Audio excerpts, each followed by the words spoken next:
There we go. Okay. Good morning. Welcome to our Board of County Commissioners meeting. As always, we start with a prayer, reading, or a thought, and the Pledge of Allegiance, and we look to the audience to help and participate in that. We look for volunteers who would like to either offer a prayer, reading, or a thought, and the Pledge of Allegiance too. Looking for 2 volunteers. Any volunteers that would like to? You'll do the pledge and the prayer or thought. Okay, thought. Come on up. Please just come on up and state your name for the record. And you're first. Thank you.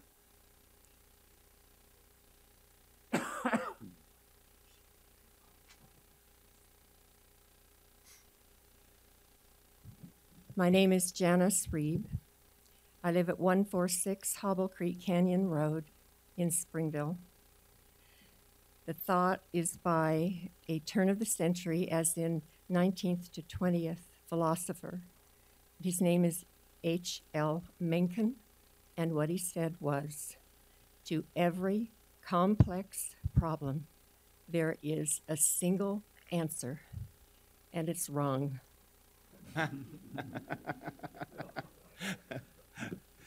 Okay, we'll take that in consideration today. Thank you.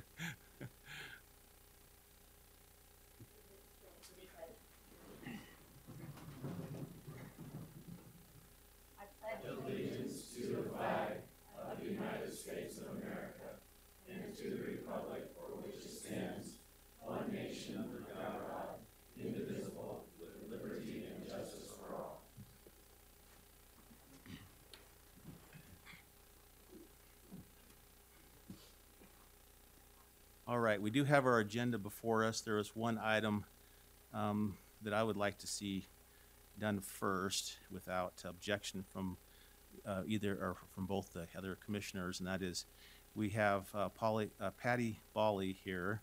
She is from the Cystic Fibrosis Foundation. She asked for a waiver. Their foundation asked for a waiver, and she's coming back to report on that as we asked her to do so. Any objections from there too? Come on up, that way you don't have to sit through our long meeting to the end. My name is Patty. I represent the Cystic Fibrosis Foundation. For those who don't know what cystic fibrosis is, it is a disease, excuse me, that is genetic. About 400 to 500 people in the state of Utah have cystic fibrosis, so it is quite rare. Both parents have a recessive gene. That child then is a carrier or a person with cystic fibrosis. Many people don't know what it is. Their bodies cannot process salt. So they develop a very sticky, thick mucus that affects the lungs and the pancreas. And twice a day, they have to put on vests that shake their bodies to help get this mucus out of their body so that they can breathe and so that their pancreas will work correctly. So it's a very time-consuming disease, but one that they are making progress on. They have researchers working back in Bethesda and all over the country where they are making progress down to the cellular level, and they are making strides to reduce this disease. So they think in the future they can actually cure it on a cellular level, which is very amazing. We were lucky enough and blessed by you guys to have Willow Park on May 4th. We thank you for that. We expected about 100 walkers that day. We had 125 approximately. Our goal was to raise $9,200 down here in Utah County. We raised over $16,000. Oh, great. That money will all be sent for research. Fantastic. So we thank you for that. Your staff was incredible. Brittany Bell, who we worked with, was fabulous, very, very kind, very efficient in getting her work done. And Mike over at the park was more than considerate, more than helpful, and I compliment your staff. So thank you very much. Thank you for granting us that waiver. All that money will go now and be used for research. So thank you. We appreciate you. Thank you very much. And thank you for coming back and reporting. Well, thank you. I think that's great to be able to hear and to see that success. It was, and we had quite a few walkers come from Utah County, and all that money, we basically try and get as many things donated as we can so that money can go to where it needs to go to help these people. So Fantastic. we thank you and hope to work with you again in the future. Great. Thank you. Thank you. And I'm sure you'll want to stay for the rest of the meeting, but if you don't, you can always leave. That's why we leave the door open.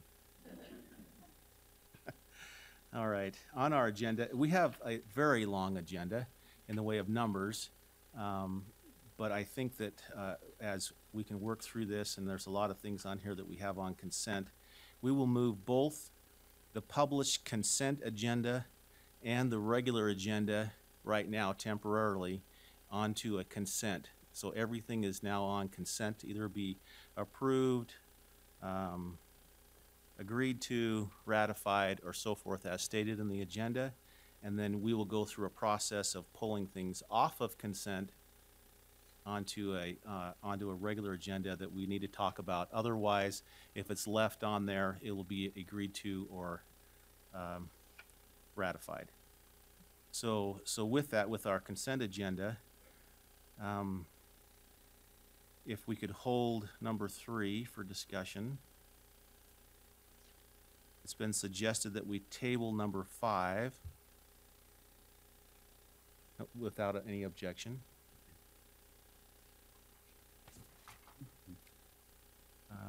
We need an action on number 7. Pull that one off. It's been suggested that we strike number 12. And the reason for the strike on that is that the legislature has changed the law, meaning that for quitclaim deeds, it needs both the clerk auditor's office and the commission. In the past, it was just clerk auditor. So we need to kind of redo that. If we could hold number 13. On 17, the ratifying on 17 and 19, I was not here, so I just wanted to, I assumed that the other 2 commissioners were good on those 2. Yep. Ratifying, okay, great. We'll leave those on consent. If we could hold number 21, number 23.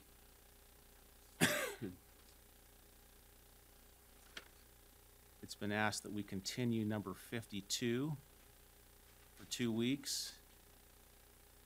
Is that still correct? I'm trying to look for clerk auditor's office.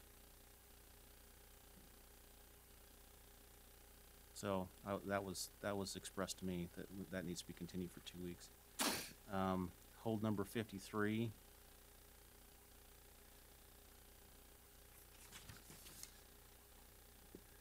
On our published regular agenda, we need to take action on number 1, 2, 3, 4, 5,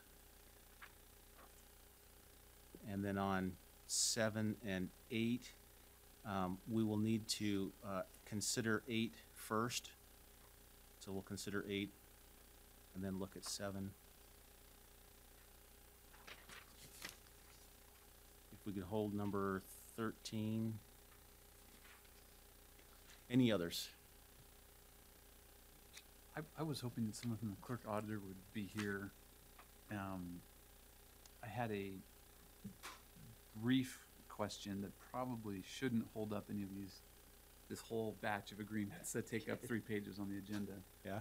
Do we not have Rosen here? No, she's got a grandbaby that's coming, so. Carly's here. I guess I just wanted to make sure that this, or and maybe even our attorney's office, that these items, the agreements between the municipalities for the voting and for the administration of the elections, that the actual economic terms are what we want them to be. Because when I was looking through them, I only saw a not to exceed number, and I didn't actually see pricing. I just saw a cap, and I didn't know how that kind of worked.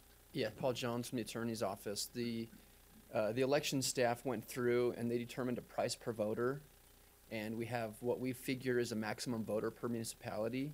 But the clerk auditors did want to set that cap at probably the maximum amount that they expect to process per city. So they've looked at it. I've talked with them about it. They're very comfortable with those figures. And the cities are comfortable, because the way I was seeing that, because it was just a cap as an exhibit in the table, it just kind of was illustrative to say, if this many people vote, it's the fee, and there's not really an embedded or a built-in The cost breakout. per vote or how we are actually charging the cities. It is a cost per voter up to a certain amount, and I thought that was in there, but if it's not, I think that's the intent, is that it's a price per ballot with a cap.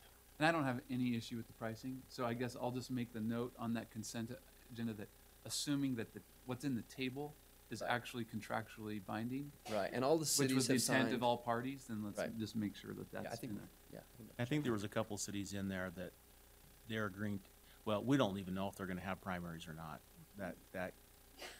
But just in case, there's a couple cities in there that, they wanted to have these agreements in case they did have a primary. Right.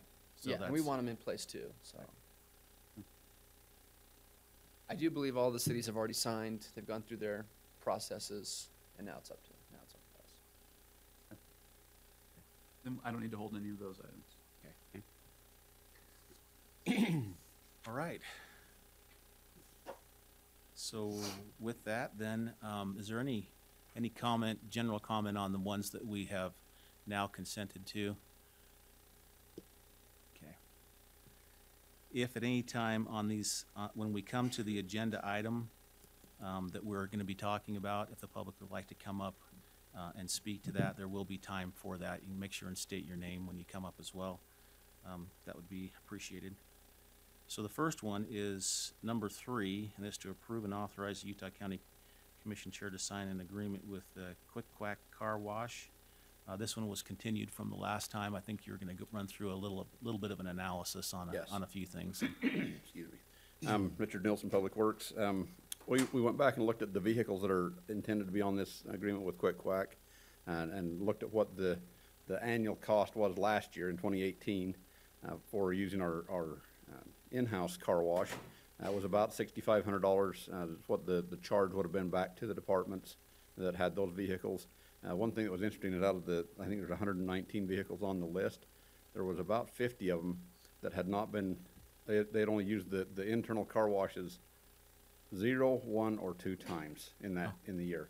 So what that tells me, and in talking with the sheriff's office, I know this is happening in a lot of cases, the individuals that are driving those vehicles are paying for the automated car washes like Quick Quack or Wiggy Wash out of their own pocket to keep those vehicles clean. I know in talking with the sheriff's office, one of the things that they like, their deputies like, is being able to go through the automated car wash so that you're not out in uniform spraying off the vehicle and you wind up with mud all over the front of your shirt and things like that. So did find that interesting that there was that many that were not using the car wash at either Public Works or down at the sheriff's office. And presumably they are paying for those on their own, so. But, Okay, so the number's the same in the way of the cars? I'm sorry, say that again? The number's the same in the way of the cars that you have on this program? Yes. 191 or whatever it I think it's was? 119. 119, that's right. It's dyslexia. Okay. Thank you for going through that. I just bet. wanted to make sure we did that analysis to kind of see where we're at. Any questions on that? I'll move that we approve consent agenda item number 3. Second? I got a motion and a second to approve published consent agenda item number 3. All in favor say aye. Aye. Aye. That passes 3-0. We tabled number 5.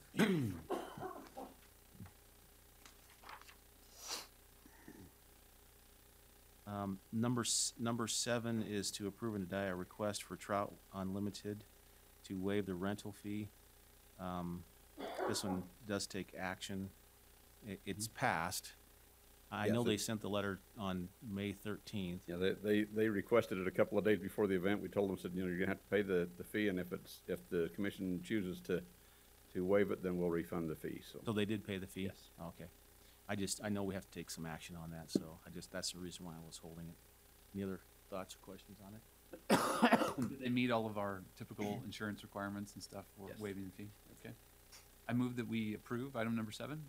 Second. Got a motion and a second to approve item number 7 on our published consent agenda. All in favor say aye. Aye. That passes 3-0. Number 12, we struck that one. Number 13 is to approve and authorize the commission chair to sign an agreement with the Mountain West Trailers to purchase 2019 look trailer deck over 27 footer. What is this for? And- This, excuse me, this is a enclosed snowmobile trailer. It'll be used in, with search and rescue emergency services to actually store the snowmobiles inside and have them ready to go when they're needed in the winter months. But it's a, you know, fully enclosed trailer that, you know, carry the snowmobiles in. Okay. The note that was on the agenda, or on our notes, was that there wasn't sufficient money in either the sheriff's department or the buildings budget for that. I honestly don't know the answer to that, and just looking at Daleen, we may need to do a little research on that for you. I don't know the answer. Yeah, I'm just following up on the question that was out there.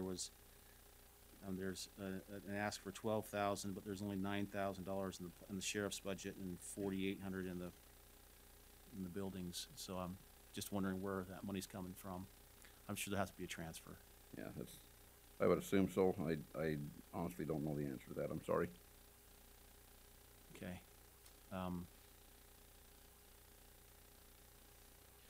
Should we? Which budget would it come out of? I know that there's some trade going on with another trailer, so I honestly don't know which budget would pick up that difference. So I don't know. Which department is requesting the purchase? The sheriff's office. I think it's through emergency services, isn't it? I can find out real quick. I'm not sure where that money was supposed to come out of. Okay. Call real quick and find out. Okay. Maybe we could table it. We just table it. We'll just table it if that's all right, Work. so we can work down through it. Which just means we could still make that decision today. Yeah. Yeah. If that works for you guys, that's Yeah. great. Thank you. Move that we table consent agenda item number 13. Second? I got a motion and a second to table published consent agenda item number 13. All in favor, say aye. Aye. Aye. Okay, that passes 3-0. Okay, on number 21, this one's to abate personal property accounts that they've tried to collect on, and they're finding them uncollectible. And there's a list of them on there. There's only one that I personally like to ask about, and this is the Hanson Welding and Fabrication. And, Troy, there you go.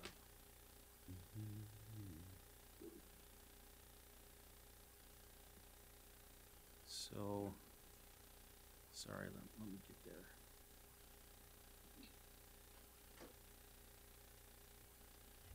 So this one is, the line says that it is, for $66,370.99, and it says the business moved to Juab County. Most of the others on there say they closed, which makes them pretty hard to collect when they're closed. This one says they moved to Juab County. And do we know where they're at in Juab County? I believe Nephi. So I was talking with the attorney's office, and we believe that there's a provision for us to cross the county lines and this is still a collectible item for us. Oh, okay. My understanding is if it's out of the county, we can't go after them as far as like, seizing any of their equipment or anything like that. But I might be wrong if, Yeah, I think Attorneys say otherwise. we're gonna review that. I was reviewing that with Dave, and he thought there might be an option for us to. So it might be to our advantage to continue that. I mean, you'd hate to have, the best thing to do to avoid paying the taxes, just move out of the county, right? Sure. Anyway, yeah. This is weird. I mean, I also have a question on that because, some of these, it says that we're asking that the tax be abated because they've closed. We do have some businesses that are clearly still in business. Maybe it's a particular location that has closed. So I don't know if part of the abatement decision is that we feel like we were inaccurate in our assessment. If so, maybe let me know, because if we feel like we were accurate in the assessment and these are just uncollectible, there are actually several names on here that I also would disagree that it's uncollectible. Yeah, we can look into those. Most of the time, we've just been unable to get a hold of them or have no contact with them, or the location is closed, so there's no equipment in that specific location. Which, that's what I'm saying, is if it's been closed and we're saying, therefore, that equipment shouldn't have been assessed for that period and therefore we're bidding, that's an action we can take. But if we're saying that, no, this was clearly assessed for a period where the property was there, it's a liability of the business, just the fact that they're closed, that particular location shouldn't eliminate that liability to the county. Yeah, and we can maybe clarify on those, some of those, and be more specific as to when they closed on those. So I might move Do we to want to just continue the whole continue this thing? item, and yeah. Get them a more detailed list of the ones with questions? Sure. Troy, we're in the treasurer's office. Okay, I'll move that we continue consent agenda item number 21 for 1 week. 2 weeks. 2 weeks. Second? I got a motion and a second to continue published consent agenda item number 21 for 2 weeks. All in favor, say aye. Aye. Aye. That passes 3-0. Okay. Number 23 is to approve and authorize the commission chair to sign a 2020 Articles of Agreement document for non-disaster preparedness grant program. And I'm just not sure what this is. So I read down through it. I don't see. Is Peter here? Should we continue it for 2 weeks? Maybe we can have Peter come in and talk to it. Sounds good. I'll move that we continue consent agenda item number 23 for 2 weeks. Second? Got a motion and a second, continue number 23 for 2 weeks. All in favor, say aye. Aye. Aye. That passes 3-0. Dealing, can you make sure he knows that? Okay, thank you. I just didn't want to come up next time. Same thing. Okay. Okay, we continued 52 for 2 weeks. Number 53.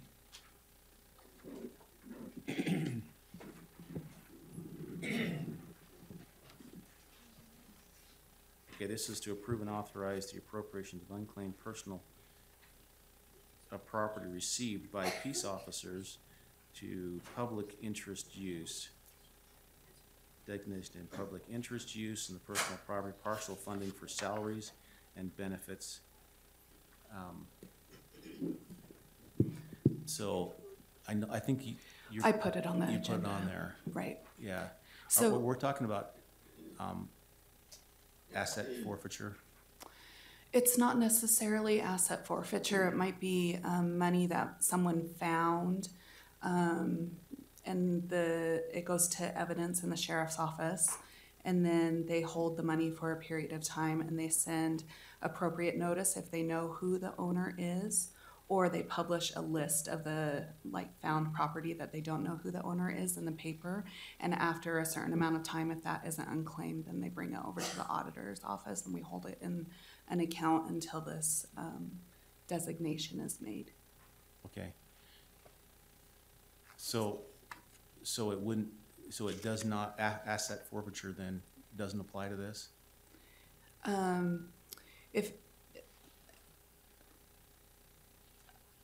Sorry, I have to think through all the scenarios. So the only thing that I could see would be an asset forfeiture is if they had held money for a case, so they know who the person was, and they attempt to give that money back to the person, but the person doesn't respond to the claim or they don't know their address. So they've tried to find the owner. They've tried to get the money back to the owner. Okay. Paul Jones from the attorney's office. I'll just say this is not asset forfeiture. An asset forfeiture, we say, look, we've seized property and we know there's a nexus between that property and certain kinds of crime. We know whose it is, and yet we're going to file to have it remain in public use. That's asset forfeiture. In this case, we're saying we have property, either it's lost or it was collected in evidence, we want to give it back to the owner and we can't find them. We're looking for them, we can't find them, we've given notice, tried to give notice to them personally, we put notice in the newspaper, we just can't give it back. So now we're going to, the proposal here is to adopt a resolution to convert those funds into public use. Totally different from asset forfeiture. Okay. Can we state that in the motion? It has nothing to do with asset forfeiture? Yeah, I think that'd be appropriate, that's Is fine. that- Okay. That's personally where I'd like to be, to make sure and clarify that. So, I would move that we approve agenda item number 53 for the appropriation of unclaimed property, noting that it has been attempted to be returned to the original owners and is not under a civil asset forfeiture program. Second. I got a motion and a second to approve and authorize the appropriation of unclaimed properties as stated with the clarification. All in favor, say aye. Aye. Aye. That passes 3-0. Thank you. Okay, number 1 through 4, we have 1 through 5, which are veteran abatements. And I think we have to do them all individually, don't we, Dave? Or can we do them in blocks? Do a block motion. I think you can do them with that finding. The findings are part of the agenda item there, so I think you could do them together. Could we do 1 through 4 as a block? I've got a question on 5. I don't have any questions on 1 through 4. Commissioner Ivey, do you? No. So I would move that we approve regular agenda items number 1 through 4 We need to With the include with finding? findings. with the, The finding? Findings. with the finding that's in the best interest of the county. Second.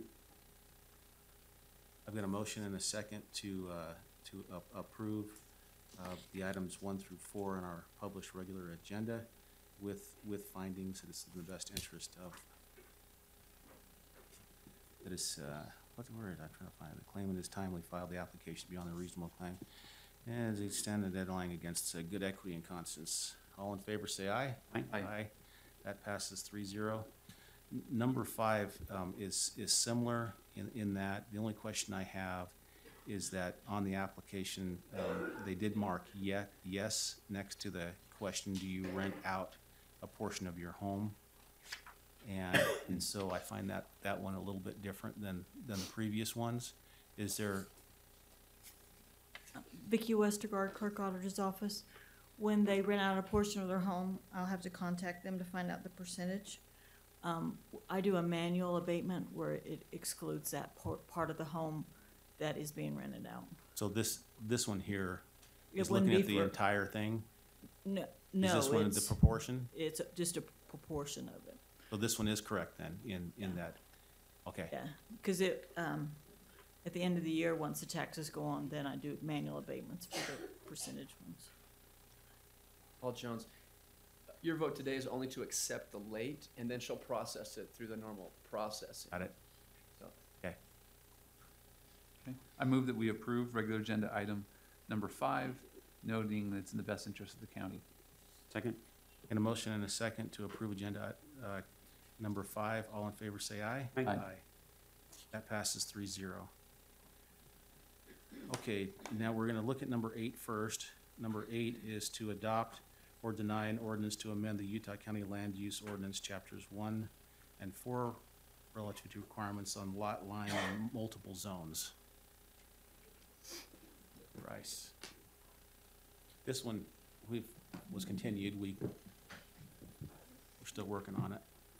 Yes, good morning, Commissioners. Bryce Armstrong, Community Development. Unfortunately, Mr. Larson had some unexpected circumstances come up this morning that prevents him from being here, so got me to pinch hit a little bit. A little familiar with this one. If you recall, this is a proposed text amendment to address situations in the county that we find often parcels that are bisected by multiple zones. We have a clause in our ordinance that says if you have conflicting regulations, the most restrictive regulation takes precedence. And we found that in certain circumstances where a parcel has just a small, very small percentage of it in a different zone that prohibits the majority of the parcel from being used for what the owner kind of feels their property has been zoned for. And so this is a proposal to address those situations. Staff has crafted the proposal that was presented several weeks ago, identifies the percentage of the parcel that needs to be in the majority zone, has some limitations as to what can be utilized in the minority portion. Nothing's really changing. No uses that weren't allowed before in the minority portion would be allowed.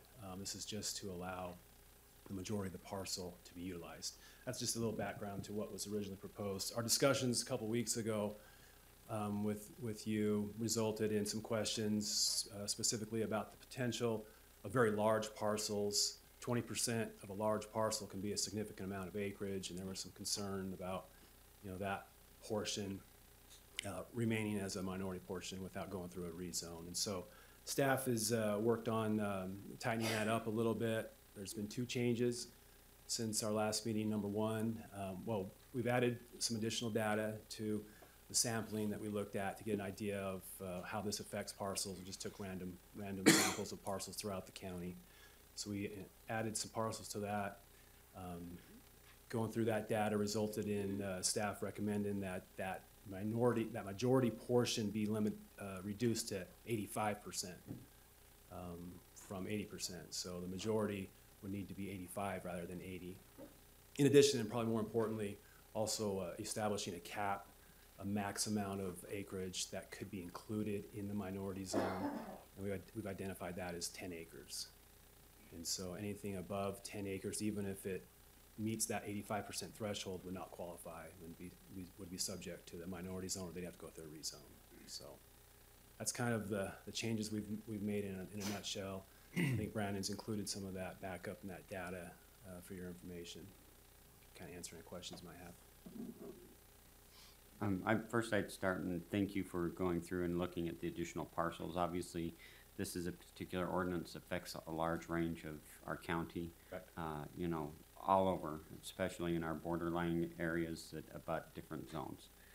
West Mountain, up in our canyons, we run into these things frequently. So I liked the additional look.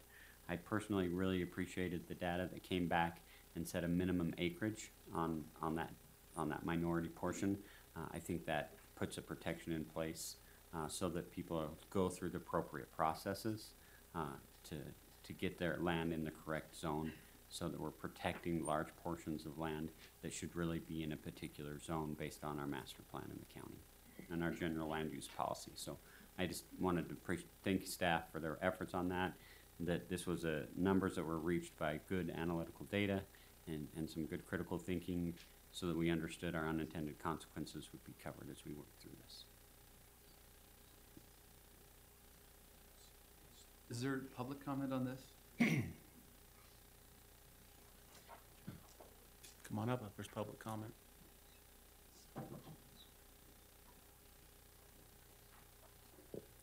I'm gonna get used to this yet. My name is Janice Reeb. I live at 146 Hobble Creek Canyon Road. I live in CE1, C2, CE2 zoning for pretty much the whole canyon of Hobble Creek. I too appreciate the effort that's been put forward and the awareness that the County Commission showed in concerns about large parcels. We didn't expect to be addressing this, but we have been working on it as members of the community. In the front leaf of your guide is this map. It's the green one.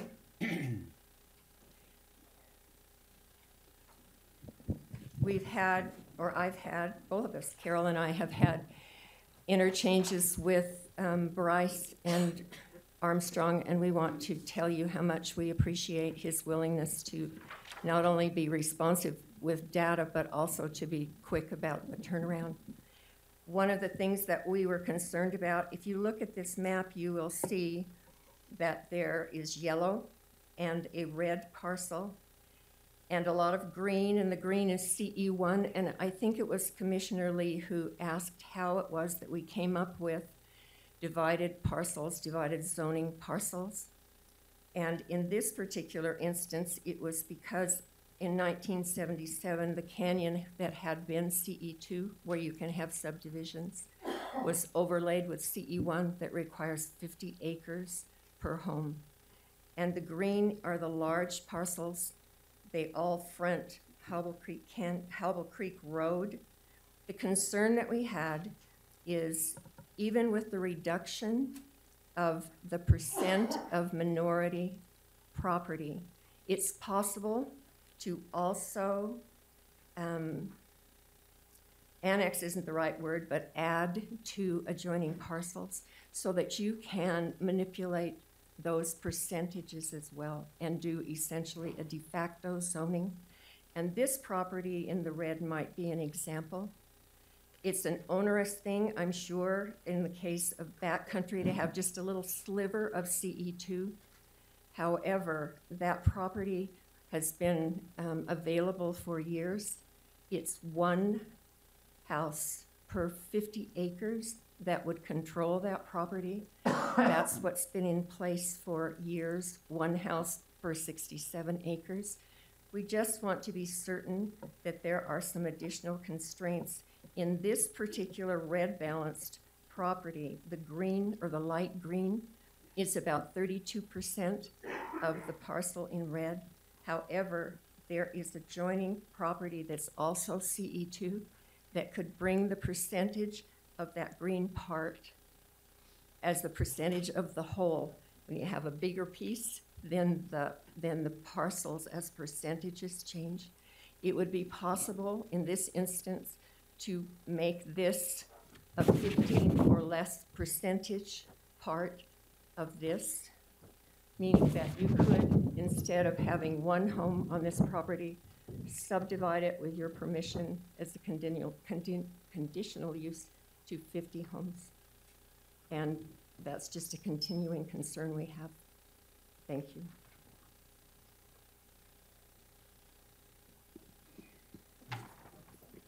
Okay. I have real concerns about ordinances of this nature. To me, I think that more transparency is needed in our process where, for example, there are some concerned residents here today that wanted to speak out on this, and it would be possible if they were just following our agenda in prior weeks to not realize that this agenda item is really approving a zoning change in their community. And even though there might be applications elsewhere in the community, it really, and I think the time line here that it's being, kind of considered together with item number 7 just goes to show how truly tied this issue is to a particular development. And I'm not making a substantive comment about any particular development, but I am saying if we're going to approve a development, let's approve a development in the public in a very transparent way and not through using an additional ordinance change. So I am opposed to this. I'm concerned about this practice.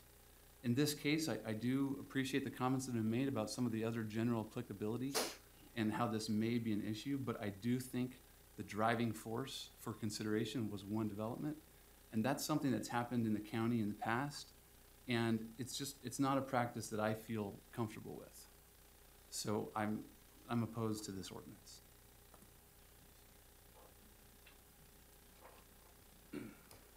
This is Bryce with staff. Just a couple follow-up comments. The concern that was raised by Mrs. Reeb, I think, would be addressed by the maximum amount of acreage that can be included in the minority portion. And so, I think the provisions in place would prevent that type of scenario. Again, there is no use that is going to be allowed that in the minority zone that doesn't already exist without going through the proper channels. This is a application the staff has identified previous to the land use or the development application that's before you next.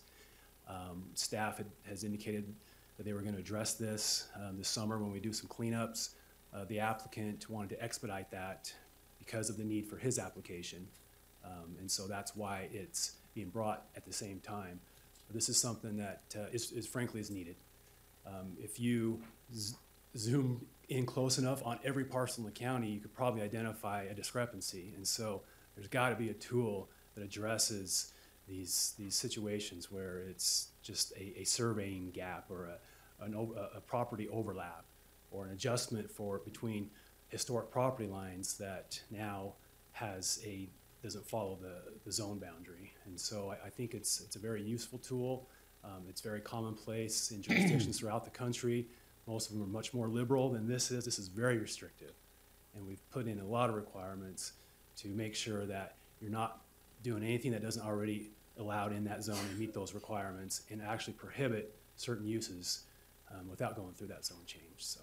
So for perfect clarification, Bryce, in this particular scenario, it was outlined if there was additional acreage added to this parcel, because of the 10-acre rule, it still would not fall. Correct. They're already over it. This one, There are. and we included this one in the data, and I gave some information to Ms. Reeb about how this would impact this one. So in this particular case, this would not make a special exemption for this parcel that was just highlighted. Right. In addition, Because of the changes that we've made to the proposed ordinance. I don't think it qualified even before, but this just further makes it harder for it to qualify. In addition, this is a platted lot, and you can't just add land to a platted lot without going through a state mandated process. That doesn't exist everywhere, but in this situation, that does exist. And I realize for me, one of the greatest challenges with land use ordinances is we have to be very careful that on either spectrum, we don't try to legislate to specific instances. We try and look after the whole good. And that's where it gets tricky, is we can always bring individual circumstances from various areas that create conflict or contradiction. And so for me, I always just try and look at it as a holistic approach and obviously make changes to the verbiage as necessary to minimize those risks and keep it consistent with our general land use practices. But it's definitely a challenge when we try and legislate to specific issues.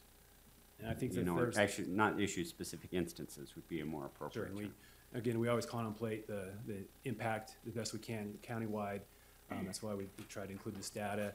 If there's still a comfort level that's not there, you know, we can look at even tightening up those limitations. I just think it's a really useful tool countywide to help the public, you know, not have to go through maybe a step that's not necessarily needed as it relates to what they understand their property and what they want to use their property and how it lines up with what's already, what zoning's in place already. And so that's kind of what we're trying to accomplish. And for me in this particular one, I know in looking at parcels from people who've reached out to me and that I'm familiar with, specifically closer to my own home in West Mountain, there are several property owners that this would greatly benefit along that stretch of the Highland Canal, for example, because they're extremely restricted, even though the vast majority of their property is in the RA5 zone. Yeah, a lot. And so because such a small percentage is in the other zone, they're extremely restricted on what they can do with their property, even though the vast majority of it is all in farmland and should be utilized as such because of the way the canal runs. And that's really where. And so to me, it, you know, it's Those are hard the to be circumstances so that restricted. it really kind of we found is helpful because the canals a lot of time were boundaries for the zoning. And people's historic deeds didn't follow that all the time, and so. And I think we find that even up around the Payson Canyon area as we follow those canal lines, as you mentioned, that seems to be where we really run into these problems. Historically, it's kind of how our staff applied it. Then several years ago, working with the county attorney's office, we looked at this language, this conflicting regulation language, and we saw that, you know, that might be a problem. And so we kind of took the step where we need to enforce the most restrictive zoning in place. And so it's kind of why we got to this point, so. So Bryce, a couple questions from me on this. Previously, when we were looking at this, I had some problems with the percentages, which now you've modified, but you went to the 85. So why 85? When What was the guiding factor on that? in putting together our sample data, again, it was just random samples of properties. I think we had 70. As we applied, let me see, Brandon, explain this. As we figured out the average of those 70 and how many of them had, a minority, what the minority percentage was for the 70, and the average of the 70 was 17%. And so we kind of went down to the 15 to kind of capture what the average is.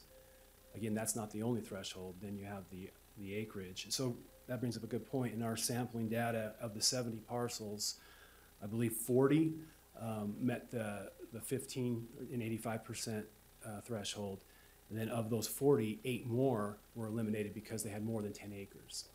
And so of those original 70, 32 would, again, be able to utilize just the zoning of the majority zoning only on that portion of that parcel. And so they're not allowing uses that aren't allowed in the minority portion without meeting those requirements in the minority portion. That's not happening. They still have to meet those standards. Yeah, and I appreciate the work, especially countywide, looking at it, because I too have a problem with doing legislative issues based on one single. Sure. But in this case, I think you've looked at it at least sample-wise, across the county, so we can see that. And often this does happen. I mean, this happens on a regular basis in which an issue comes up, and the issue comes up in which we have to analyze and then say, how does that work across the entire county as well, and do the analysis, which you have done, to see how that would affect the entire county, because otherwise we'd be doing legislative swinging back and forth all the time based on an issue or an application that comes forward. And I certainly don't think that's healthy. So I appreciate the work that you put into it. And Bryce, again, a clarification point. I appreciate you mentioning only on that portion, correct?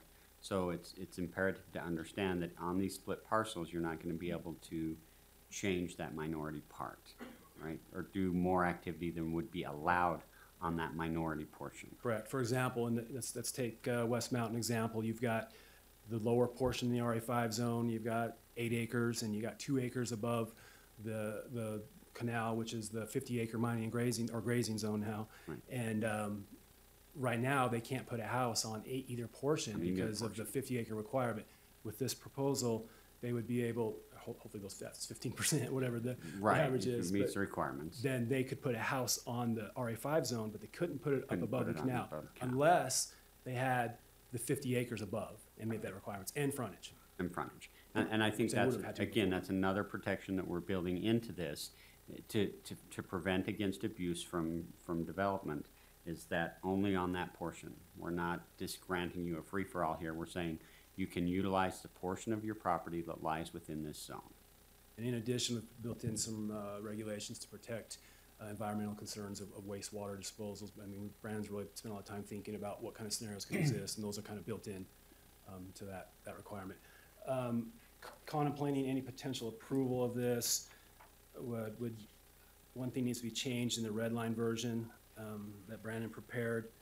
The last subsection I, he forgot to change the 20 to the 15% with the 10-acre cap, if that's the direction you want to go. I believe did he send an email that had that clarification? He did, but Yeah. it didn't have, if you look at the very last letter I, subsection I of his red line, it still keeps that 20%. I think that was just an oversight. Basically, it's saying if you don't meet those requirements, then you have to meet the requirements of the minority zone, as is currently. So just a housekeeping. Okay, any other public comment, or, yes, come on up.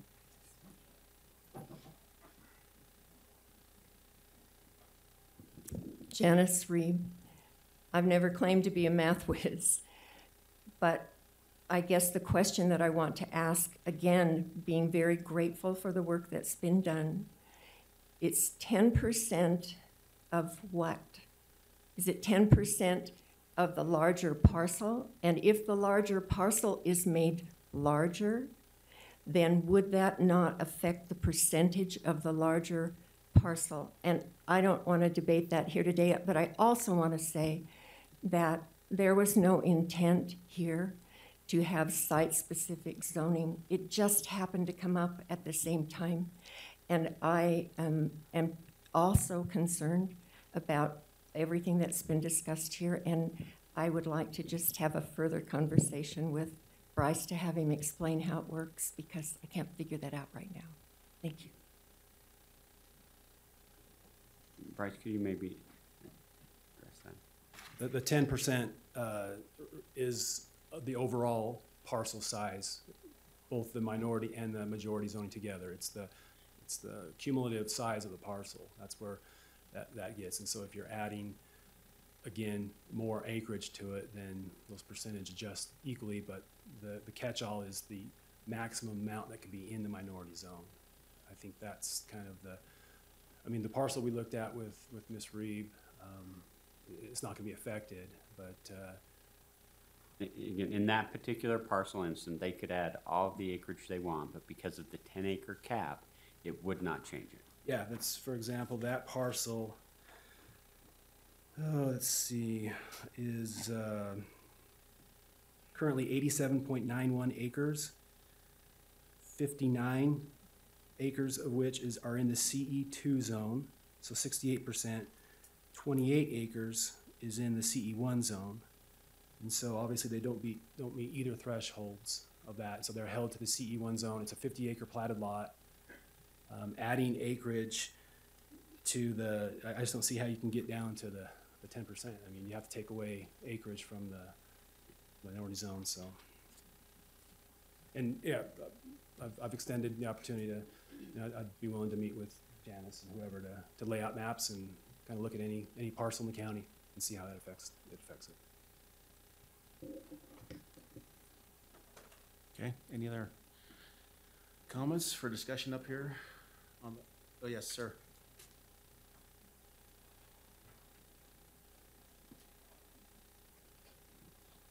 Brent Bowles. I live in Hobble Creek Canyon, Springville.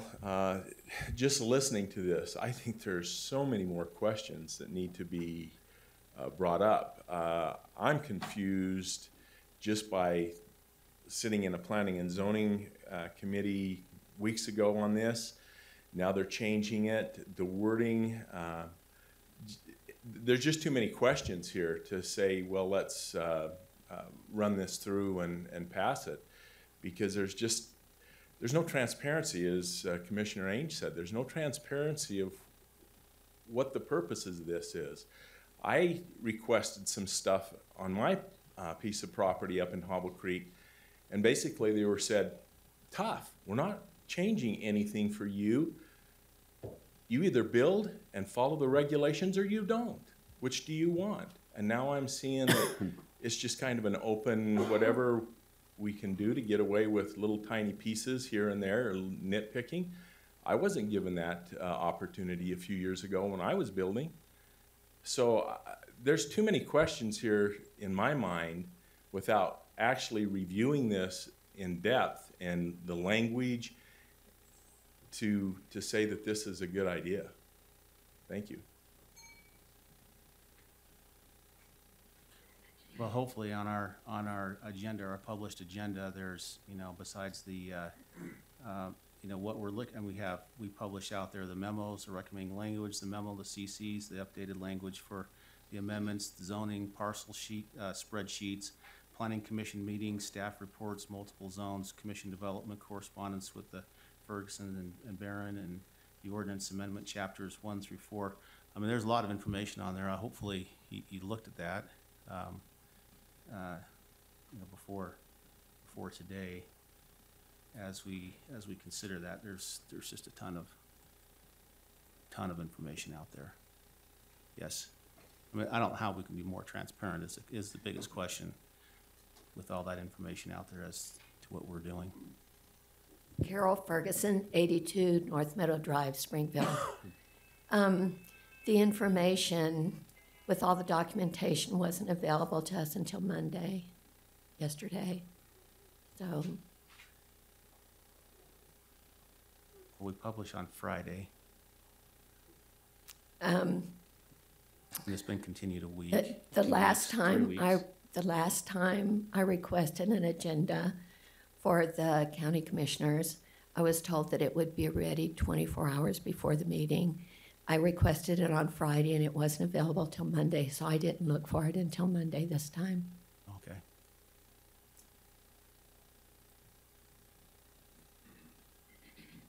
Okay, any other comments?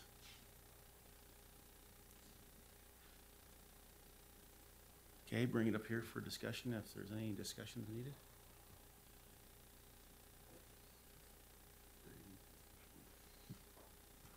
So the options that we have are to, obviously, we can continue it.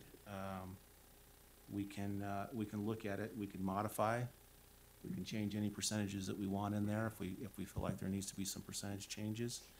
We can amend what's in there, or we can adopt or deny the ordinance there. Those are the. I guess my question maybe would be for Commissioner Ainge, is there any part of this particular ordinance that you have particular issues with the verbiage, the way it's written, or is it just the overall context that troubles you the For most? me, it's more the procedural part of it, so there's not gonna be any recommended changes that I'll make today to it. I think it's just, I have concerns with the process that are going to remain, I think. Okay. Even with any changes. Yes.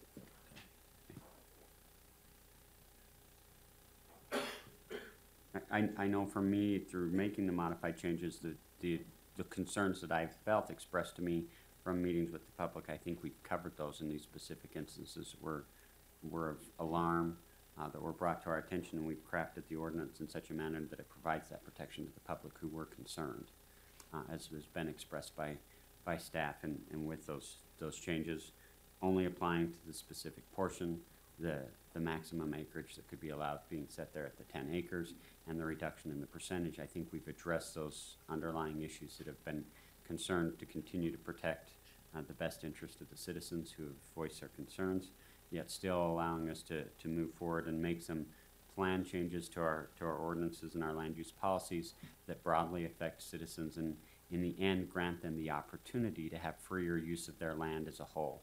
And as your representative, I feel one of my greatest responsibilities is to protect individual property rights, and that's a great balancing act when we come into conflicting issues here.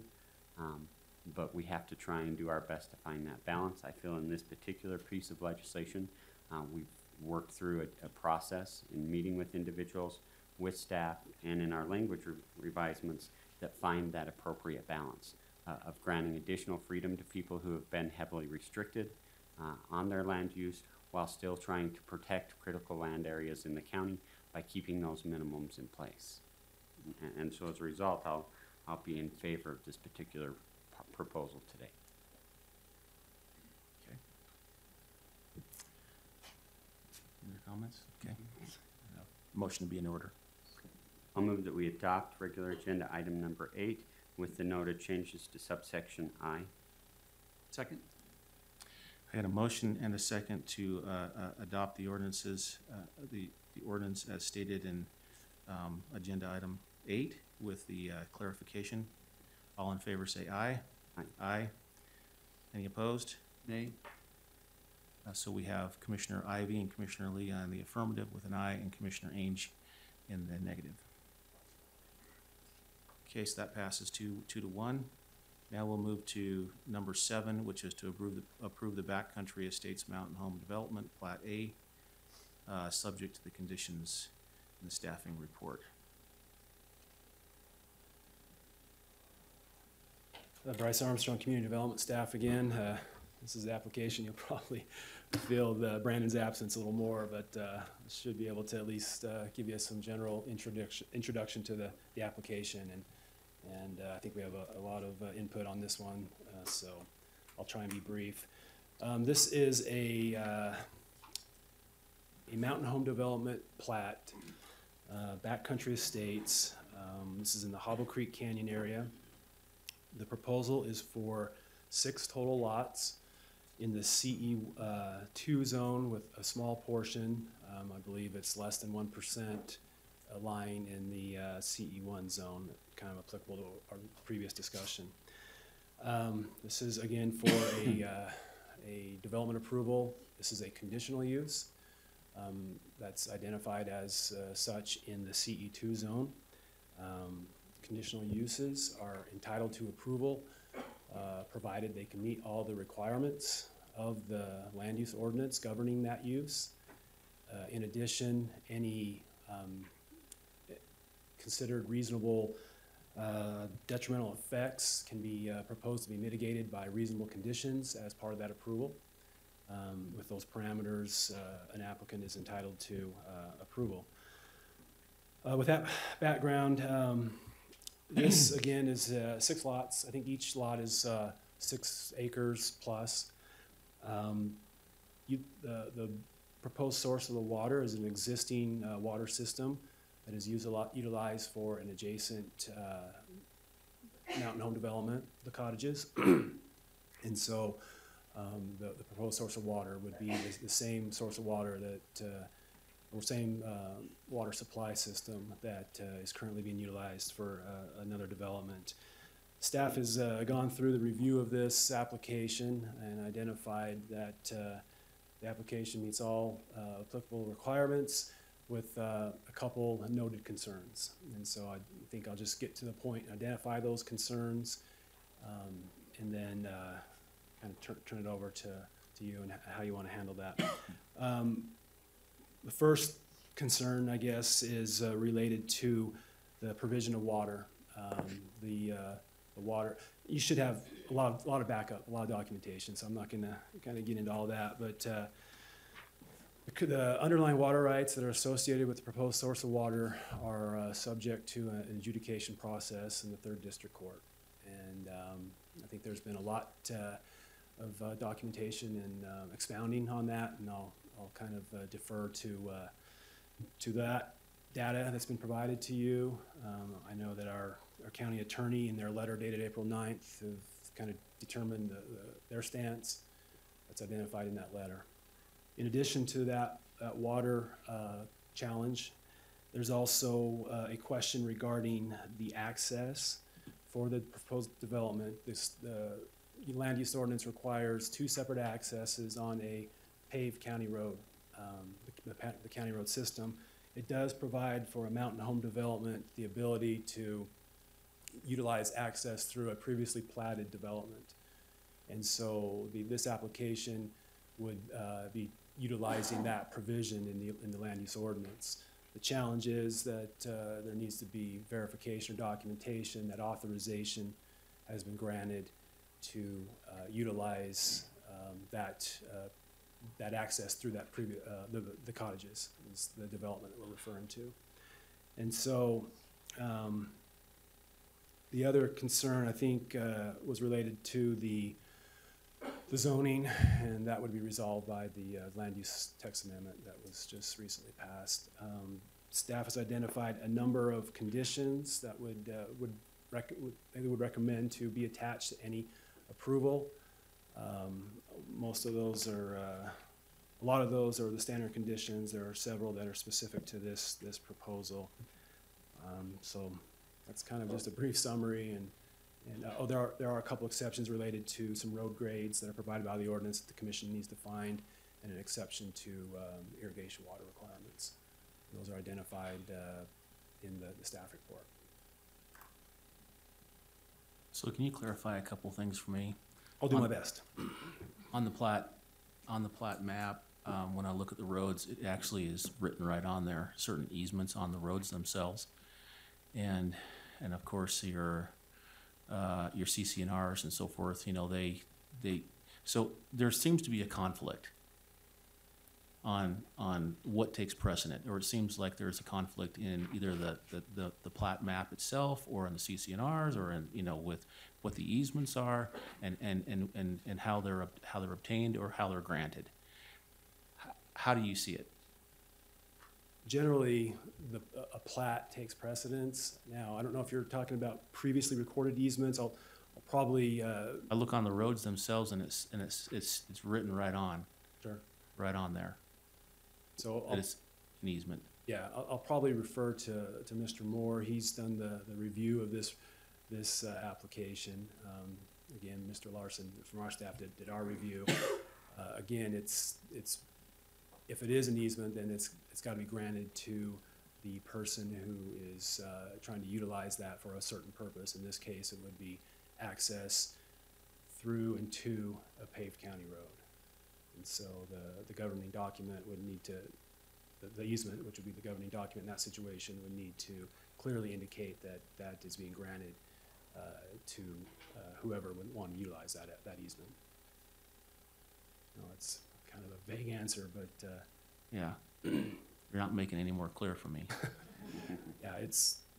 I think there's others that would kind of speak to this issue. So Okay, and then on the water issue, I mean, there's all kinds of documentation besides on that, that we're getting on this. And the confusing part is that I was getting documentation on this even late last night and then first thing this morning. To try to digest all this is hard enough with yes, all the information. And I guess the assistant state engineer just this morning, if I understand correctly, because I just got this morning, so I don't know if it came in. It has information in here that throws everything into all kinds of different perspectives and challenges. How are we going to sift through this? That's the question to me, is how am I going to sift through all this when the information just keeps coming and coming and coming, and I haven't seen it yet, and I see timelines of adjudication processes with water that go all the way back into the 1900s, and how long does this go? And I just help me try to sift through this, because it's not, there's no black and white to this at all. And then I also realize that if that both parties, the HOA and the developer, are probably in negotiations as well. If currently they're trying to work out some considerations. I assume that's true. I'm trying to look to see if that's no. There's not. Okay. If it's maintenance on a road or anything like that, I don't know. So this is all up in the air, in my opinion, right now. I don't know where to even start with this elephant. You always have the option to continue and digest some of this information. I think it's clear that there is enough, I mean, from staff's perspective and having reviewed these type of subdivisions in the past, there's enough ambiguity to the facts in the case. There's enough question there that it's hard to determine, take a stance saying, is it clear, do they clearly meet the requirements? And so that's why those specific items were identified as being in question. I think the county attorney's office letter recommended that adjudication process be completed, or a substitute source of water be provided as maybe a way of handling that issue. And I'll kind of let them speak to that a little more if they wish. But for me, yes, it's complicated. For me, this one's a relatively easy no. There are way too many underlying issues that need resolved before we move forward with this. There's a major issue with water up that canyon for continued development. There's serious litigation going on. The letter that we did receive this morning talks about the junior surface rights not being moved to underground sources. It's a significant error. So there's way too many problems with the water on this development. There's still underlying questions about the road, proper access, and for me, there's way too many unresolved issues to move forward with this. And I think it's more appropriate that I'm a no on it right now. If these issues become resolved in the future, specifically surrounding the water issues is my #1 concern. The road issues, then I think it can come back before us. But for where it sits right now, this is a very easy no for me. I'm curious in learning more about this development, even though I just voted against the previous item. It's not a statement about property rights. It was a statement about transparency and process. And in this case, even though I know there's a lot of residents that are concerned about this development and which is always the case, or oftentimes the case when there's new development. I think we have to be mindful of what rights the property owner really has here. And these ones are difficult because there are arguments that are being made that says that the water requirement is not met. And ironically, that is based on litigation that's been going on for 30 years and would negatively impact many of those who are opposed to the development. And so that's an interesting, it's an ironic fact pattern here. And it strikes me, and I'd be open to hearing more. I haven't met with any of the concerned parties, but it strikes me as people coming up with arguments to stop this. And then on the access point, I understand that there's a technical issue on the access, and yet there is a fact pattern there in the CC&Rs. And even on portions of the recorded map, even if it doesn't meet some of the technical requirements that do suggest that there is access there. And I think that there's a lot of questions about the adequacy of that access. And so to me, we do need to have additional dialogue on these points. I think this is the proper public forum for those who want to speak on these points to come and make their case. Because, I mean, those are the three. Now that, I guess, zoning has been approved through the general ordinance, these are now the issues that this hinges on, and I think people need to have an opportunity to make their case. I forgot to mention, Planning Commission's recommendation was 2-2, and so it's obviously it was, you know, these concerns were raised at that meeting, and there was question there. I think it's safe to say that there's enough, from staff's perspective, there's enough question there to not be able to clearly take the position that it meets all of the requirements. There's enough question there. So. Rob Moore, County Attorney's Office. Just let me add one thing if I could. You already have our letter of April 9th, 2019. I don't think those here in the audience have the benefit of seeing Mr. Blake Bingham's Assistant State Engineer's email that we received this morning at 8:32, which calls into question in my mind as I read through this, the water, in particular Hidden Creek water overall.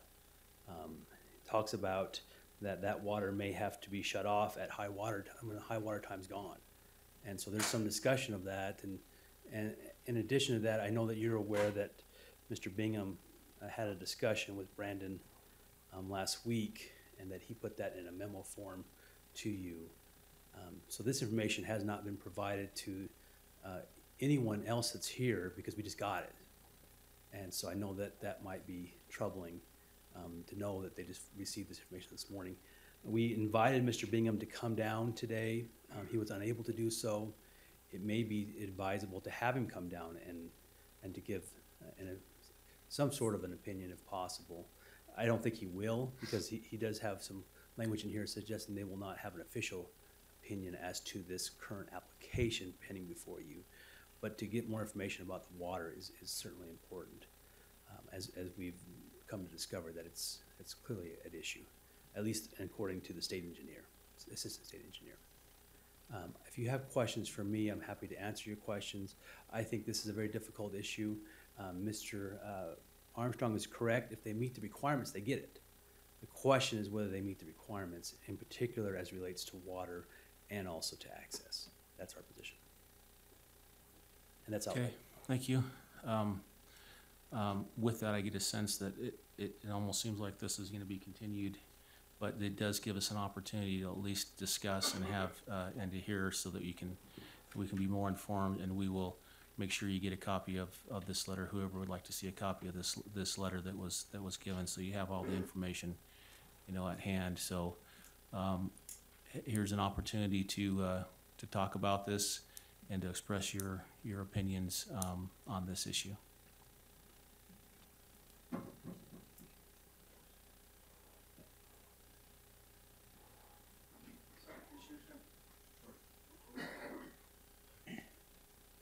Let me also mention, Robert Moore again, I received, I think, 3 letters via my own email last, I think, Friday and yesterday, and I did push all those to you so that you had all of those things. Everything that I have received personally, you've also received. Just want to make sure that's clear. Thank you.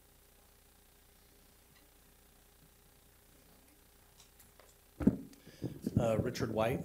I live at 216 Hobble Creek Canyon Road. I'm with Backcountry Estates.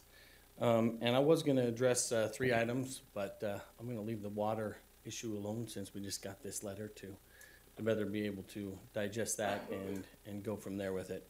But I did want to talk about the other 2 issues. To start with the water irrigation exemption that we did apply for, and then also the easement. And just like to walk you through that. I would like to give each of you a folder.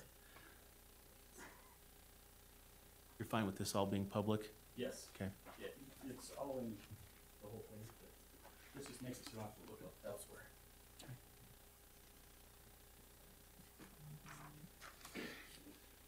In regards to the exception that we requested, that exception, it's the first page on there, labeled number 1, is given in the ordinance, in which part of that section has to, we have to be able to supply water for culinary purposes and irrigation around the individual structures. And then the third item on there requires 1.5 acre feet per year per lot for further irrigation beyond the first 10,000 square feet. And it doesn't exactly say in this portion of the code what exactly that water is for. But if you'll notice the highlighted section down at the bottom, this exemption just allows the county commission to increase, decrease, or eliminate this required quantity based on an engineering study done and signed off by the county fire marshal. And the findings is to find that it needs to be more or less to keep and maintain the native vegetation in a green condition, having a low flammability and low risk of fire hazard, or to establish and maintain planted vegetation in a green condition having a low flammability and low risk of fire hazard. We would argue and put forth that that the native vegetation that's there, some of it, we have a majority of a grass that's there that dies in beginning June, mid-June, and doesn't come back up. It'll come back every year. Most of the vegetation on the property is either mountain sagebrush, trees. There's quite a few trees, a lot of scrub oak, also larger trees. We have small brush and then other grasses. We have cactus on the property. And so the question to us is, do we just try and maintain the native vegetation the way it is, which as of right now and for the past, there's never been any irrigation done on this piece of property. It's the side of a mountain. It does have some flatter areas to it, but it is the side of a mountain. It's all it receives is rain and snow for its moisture. There's no, like I said, there's no irrigation lines or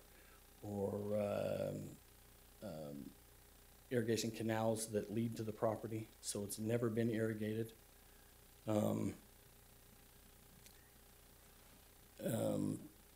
And to us, it's taking a very valuable natural resource in water and utilizing it in a spot or potentially utilizing it in a location that's never been utilized before and it wouldn't benefit from.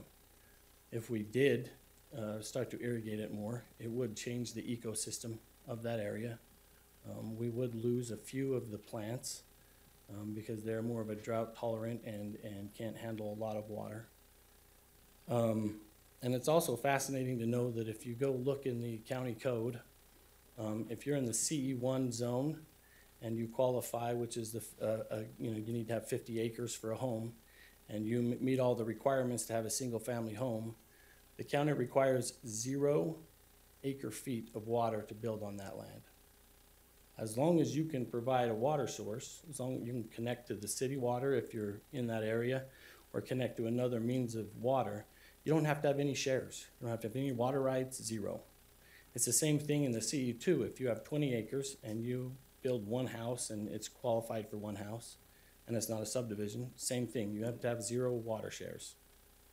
And so to put this, you know, this exception is prime for this type of a location where it's not a prime place of grazing.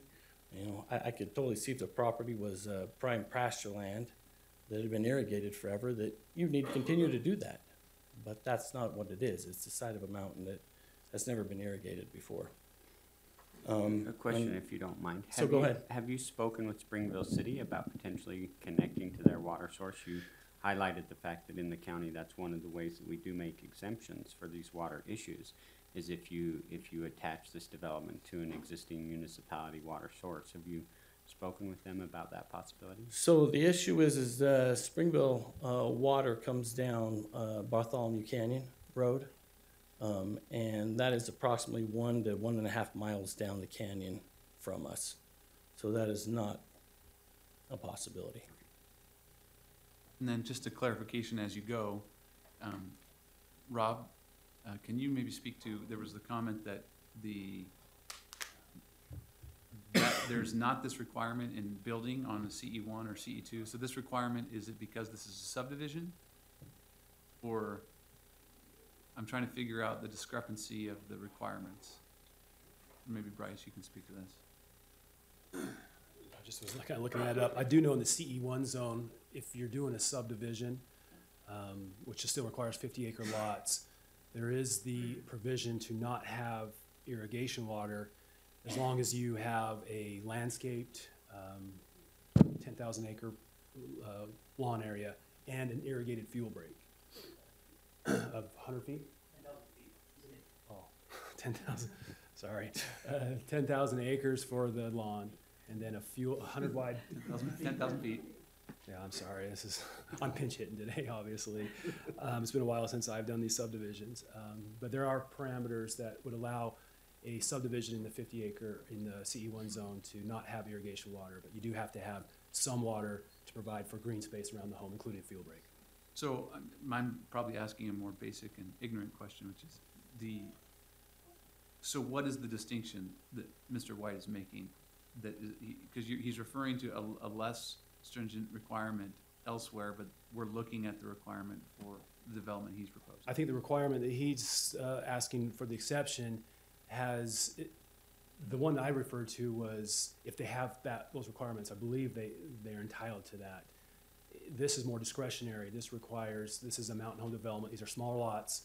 And so I think maybe the proximity of potentially in the mountain home development, Mr. White's houses are 6-acre lots, but you can have them, I believe, down to 10,000, 20,000 square feet. I mean, at least an acre. And so the consideration of houses closer together, I think, makes a difference. Okay, thank you.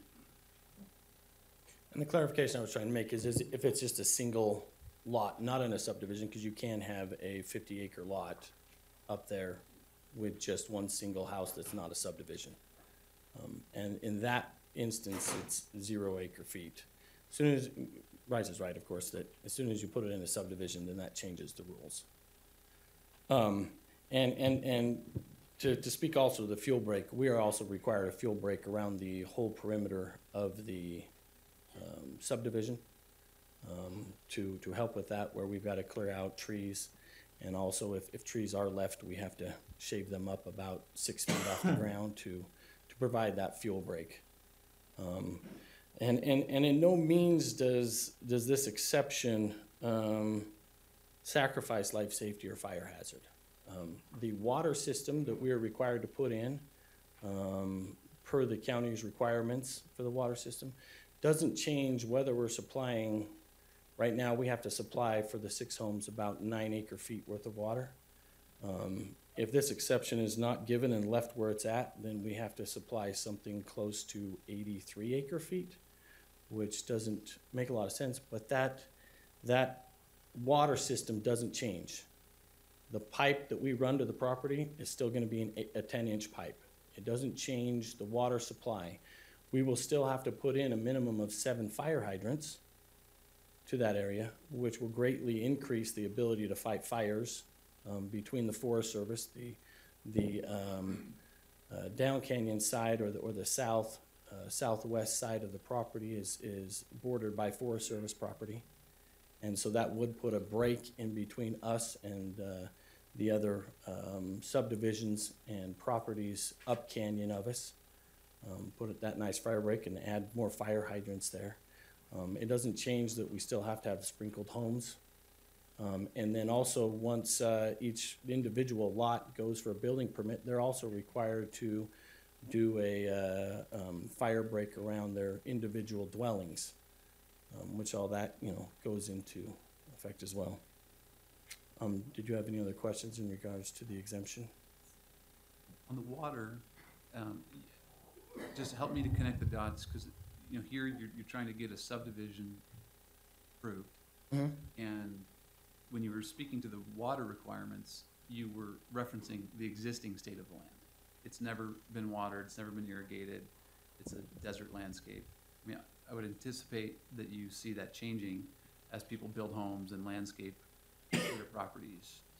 So I think that's probably the more relevant question, right, is what are the water needs in that state? Yeah, and so there is 1 acre foot that's provided as part of the requirements in here. That's for that first 10,000 square feet around the home, which is, they can choose to landscape that how they want. We do have it, and I would want to probably talk to Brandon about this to double check, but I believe it is on the layout map that it is required. Well, we just put on there that the landowners do everything they can to leave everything in the native state. We'd also ask that they, do what they can to clean up, any deadfall and, get rid of any of that stuff to help with fire prevention as well. But they have been asked to keep, any potential landowner would be asked to keep all of the, try and keep as much of it native as they can. And just like anywhere else, if, with any utility, somebody decides they want to keep their house at 85 degrees all year long, they're going to have to pay a lot more for, for fuel. If somebody wants to have a bigger lawn than somebody else, then they're going to have to pay for more water. But what if that water's not deliverable? That's my concern. In the memo here we have, it says in the spring, Hobble Creek runs at about 143 CFS, and by June it's down to about 100. When you get to 100, Hidden Creek's water rights should not be used anymore. So again, we haven't seen that. I don't know. And that's why I recognize that, and that's part of why I wanted to read that, because that ties back into my earlier comment. I mean, I farmed my whole life. I get that I have a piece of paper that says I have water, and that my ditch can be empty if the mountain doesn't have deliverable water. It's a reality that we faced last year, to be quite honest with you. Our strawberry water and some of our other water sources were cut significantly by the end of the summer because of the poor water conditions. Now, I had paper that said I should have water, but I didn't have deliverable water. And so when I read things like this, that's where I get really concerned, is it's one thing to have that on paper and say we have this. It's another entirely thing to actually have the deliverable limited natural resource. And that's where I'm a little concerned. So how would you address that issue? So I would probably have to look at that and answer that question. I know the water comes from a well, and so it's not surface water that's there, so. Right, and I mean, I think that's part of my concern is that, if wells are replenished through runoff, right? And through that process, and so it's disconcerting to me. That's where I get really concerned on this particular project. I understand that, and again, we haven't been able to look at that document. And that's fair. Or to talk to anybody about that. And so we would just ask. On that one, I'll try not to whiff on this one like I did the last one, but just to your question, the ordinance requires the 10,000 square feet landscaped area to have water available April 1st through October 30th. And it's the same for the irrigation requirement if there is an irrigation, if the exception is not there, so. Through October 30th, and this is a concern. October 1st. October 1st? April. I did whiff on this one too, I guess.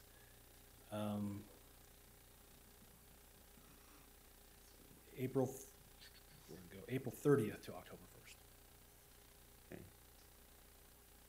Okay. And again, just for clarification, for public information, the memos that we've received have concerned that water right could not be used after the 1st of June. It's sometime in June, and so that would be, you know, Right, and several, again, I several haven't months seen below that. the threshold, so, And I have not seen that. right. That's why I wanted to bring it up today. Okay. So again, we do feel like we've met this, but this is one of those things that's up to you guys to decide if we get to take this or not. We do believe that,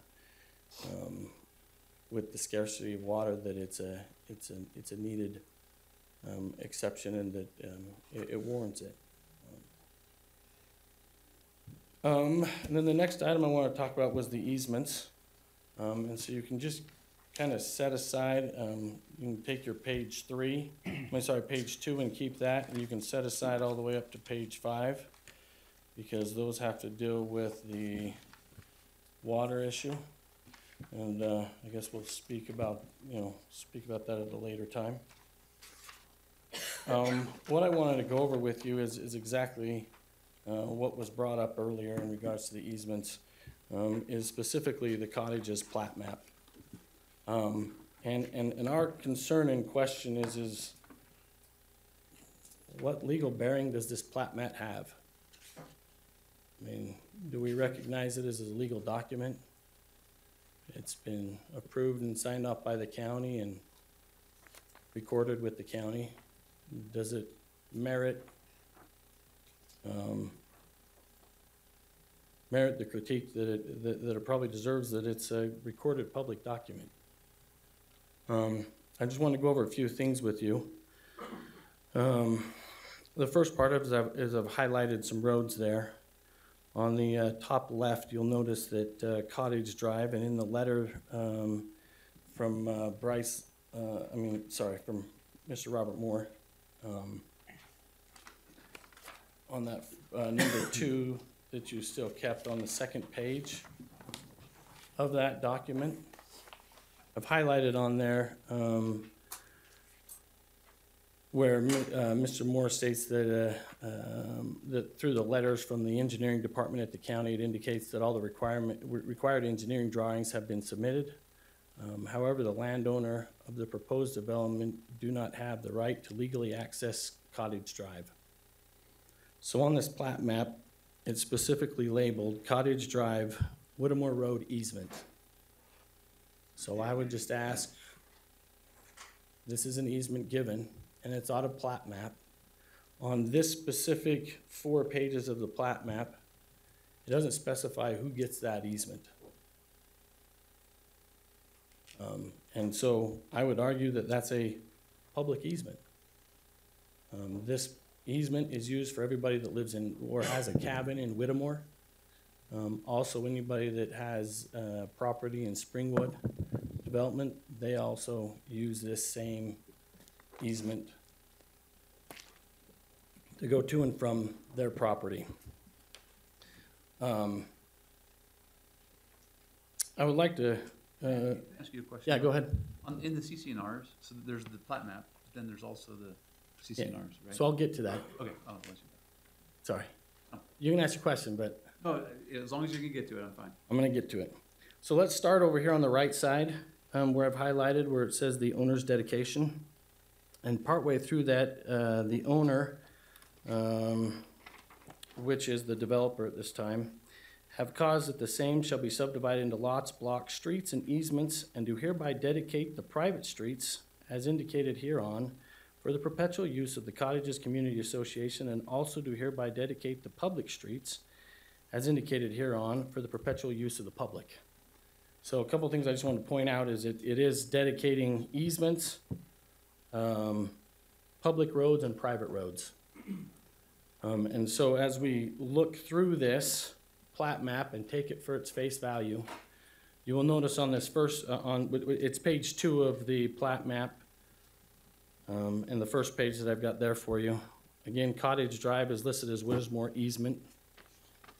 Then all of the other roads on this page are all just labeled as such. Meadow Drive, Meadow Bridge Drive, Hillside Drive. If you go to page 2, you'll notice that Meadow Drive and Hillside Drive change and have a private road next to them. Whittemore Road stays the same with an easement. If you go to page 3, it's the same thing. You have Meadow Drive and Hillside Drive as private roads, with Oakwood Circle being a private road and Whittemore Road being an easement. Going back to page, well, it's page 2, but the first page on there. None of those roads are labeled private or easement. So our interpretation is that those would be a public road. I do believe, and if you go actually look at some of the other documents that the county has, those roads are actually marked private. And Cottage Drive is marked private. So sometime between the working documents and this final plat map, Cottage Drive got changed to an easement, and these lower roads were changed from a private to not labeled. Which other roads that are not labeled on here, for example, is on that page, the left side, the Hobble Creek Road, which is the Hobble Creek Canyon Road, is not labeled either. So we would make the argument that sometime during the process, these got not labeled as a private road and not labeled as an easement. Furthermore, going to your CC&Rs, going to your question about the CC&Rs, on the bottom left is the dedication of common areas. And that just talks about the CC&Rs and the plat map.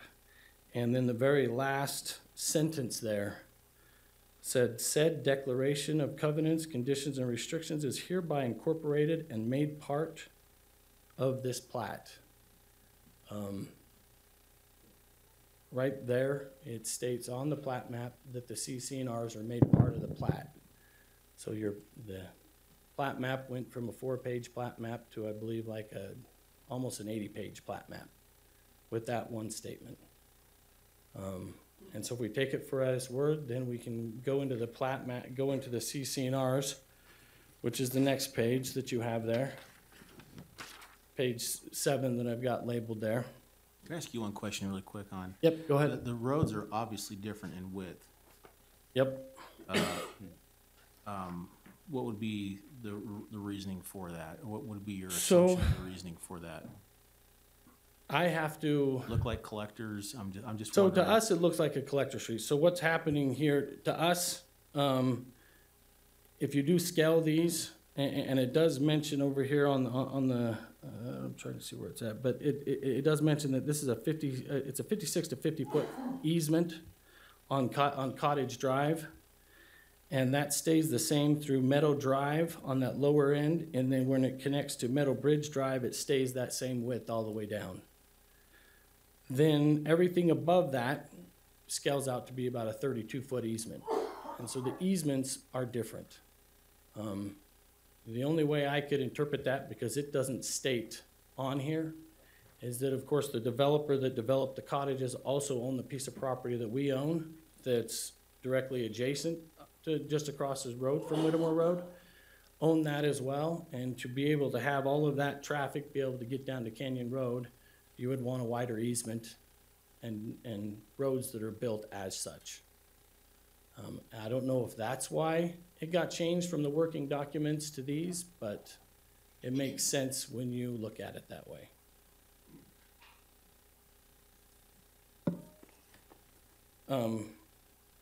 Going to the retained easement section of the CC&Rs, section 4.5 is the retained easement section. And it states, the declarant hereby retains an easement over the road designated on the plat as Whittemore Road for ingress and egress to certain properties adjacent to the project, which is owned by the declarant and more particularly described in Exhibit B. The last page of your packet there is Exhibit B of the cottages CC&Rs, and is the legal description for our piece of property. The next highlighted section says, declarant also hereby retains an easement over all of the common elements for pedestrian and vehicular access to Hubble Creek Road and for the use and enjoyment of other portions of the common elements. Next down says, unless terminated in whole or in part by the declarant, the easements referred to in this section shall be appurtenant to the additional land, regardless of whether the additional land is annexed to the project. Such easements may be described in more detail in the deed transferring title to the common elements to the association or in a separate instrument. However, such description in a separate instrument shall not be required. Such easement rights shall be for the benefit of the declarant and subsequent owners of the additional land or any portion thereof. Knowing that from the plat map on the dedication of common areas specifically states that the CC&Rs are made part of this plat, this is a legally binding easement agreement. An easement agreement requires a few things at minimum. A description of what you're giving easement to. What's the purpose of the easement? It's very clear in here that it's for the enjoyment of any portion of the common elements. It's for pedestrian and vehicular access to Canyon Road. And then it requires, an easement requires a signature by someone who has authority to give that easement. And when it's recorded, it's even that much stronger. So we would argue that we have an easement. Why do we need to go get another easement? What's the purpose when this is in place and was set up so that this piece of property could have a perpetual easement? That's our question is, do we follow the plat map or don't we? And if we don't, then what good are they? Do you have any questions? Well, I appreciate you sharing this background. I mean, to me, I think you've made your case for legal access. I'd be curious in hearing anyone's voice on why there's not legal access. And I also have a question, which is it just a matter of legal access that is before us, or is there any requirement that the access is adequate for the development? And I look to others to guide me on that.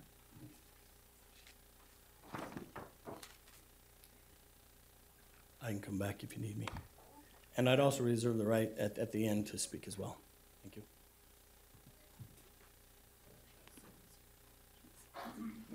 Rob Moore, County Attorney's Office. The access issue, you have to have access to a county road, which this one, you're allowed to have access through these private roads to the county road. Has to meet the standards of our ordinance. When you say adequacy, it has to meet the standards of our ordinance, which I understand the current road does meet that standard. So they can have access to that road. I've addressed the issue as to why my office has concerns with the access and why I think it's important to clear that up, if you will. Could you maybe express those a little more? Sure. So the issue that I see with the access, and I understand Mr. White's arguments as to the access issues. As you look on that plat map from cottages, the plat map's important because that is the document that gives, in this situation, the easement, if there was an easement, to T&M Development or who was the predecessor. And on that plat map, you see two separate dedications. You see the dedication of the common areas, and you can see it on the plat map, and it actually has a specific reference to the CC&Rs. Now, why is that important? 4.5 of those CC&Rs lists the retained easements. And so it's important that the CC&Rs are made a part of this. And not only made a part of it, but specifically made a part of it. So what you have is in the part of the common areas, you clearly have an assertion that the CC&Rs are included in that. However, you go to the other side of the document where it refers to the road, and there is not a specific reservation or identification of those CCNRs. So it causes a question to come whether they in fact retained any easements, because that dedication that occurred through that language on the roads only, the roads and easements, came to the HOA. And the question is whether T&M reserved those rights, the retained easement at that point. Because again, there's no reference in that dedicatory language to the CCNRs, which again is 4.5 of the CCNRs, is their easement language, the retained easements that they rely on for this development here today. Now, it's my position that the language would control over what's depicted on the plat. The language of the plat would control over what you might see on the pictures of the plat. And also to understand that the county has not accepted any roads up there as public roads. They're not on our road maps. They're not accepted. You have to formally accept roads as public roads on a county official road map. There is not one road in there that is accepted as a county official road, as I understand it. And so that's the reason. It causes a question. And that's my job. My job here in the county attorney's office is to raise the questions that they have not met the requirements of the ordinance, and that's what I did. Could you make that argument that you have an easement? Yes, you can make the argument. Clearly you can. Can you make the argument there's not an easement? Yes, clearly you can as well. I don't know which way a court would go down with this. That's what it comes down to, is there an adequate easement? That's the question. So if the HOA decided they wanted to block off Mr. White and stop that, he would have to litigate this matter with them. And I'm trying to avoid trying to get this fully resolved before any lot owner, future lot owner purchases a lot and desires to have access to their property. That's the issue. As a follow-up question on that, so are the CCNRs, I mean, is it clear? I understand your distinction of the dedication of the common areas, but then in there it says that the declaration of the CCNRs is incorporated and made part of this plat. That is an argument, yes. That's clearly an argument you could make that it is in part of the plat. My concern is if you're sophisticated enough to put the CCNR language in that part of the dedication, where you specifically call out the CCNRs, why can't you do it in the roads? And you should have done it in the road section, especially if you're trying to retain those easements, which apparently were important.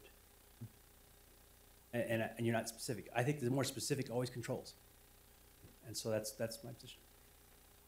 But so getting to the question I originally asked, and I appreciate for that clarification, but assuming that we were moving on from the legal access in terms of easements and right-of-way,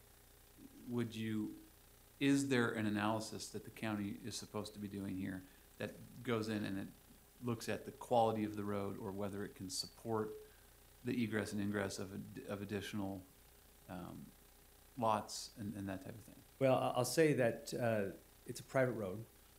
So if it was a public road, we might have a different analysis, and I can let Bryce try to address that.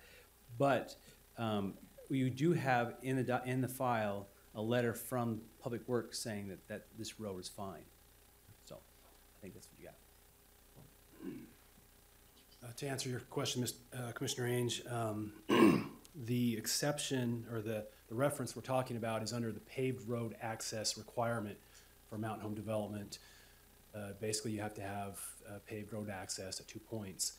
I'll just read it directly from the ordinance. It says, all mountain home developments shall abut on and shall have 2 separate road access locations to a hard surface public street that connects to and is part of the paved official county road, state, or municipal road system. However, a mountain home development, which is an extension of a previously approved county development, which has a hard surface road system, may obtain paved road access through said prior plat. There shall be no unpaved section of road from the county, state, or municipal hard surface road to the proposed new development, and any proposed road within the development shall be a through road connected to the county, state, or municipal hard surface road at 2 different access points. So I'll read that as it's gotta be paved. The road, there's another standard that says within the new development, you gotta meet all county standards for a private road system, so that would look at width and loading. Thank you. Let me just dovetail on that real quickly. I raised that issue in my letter as well. There was what they call an apron, which is where the road intersects with a left-hand fork, and it's unpaved section, and that section of our ordinance requires that they have no unpaved sections. I brought that to the attention of staff. Staff communicated to Mr. White, as I understand it, and he's agreed to pave that portion, that apron portion. And that is now been, the documents have been updated to show that, just for your information.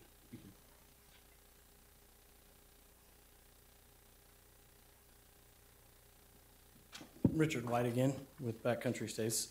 So yeah, I'm just reiterating the easement that the whole plat was, this plat was recorded, and I don't know how you can justify that one half of the page is recorded before the other half of the page is recorded, but to me, they're both recorded at the same time. You know, it's one page of paper.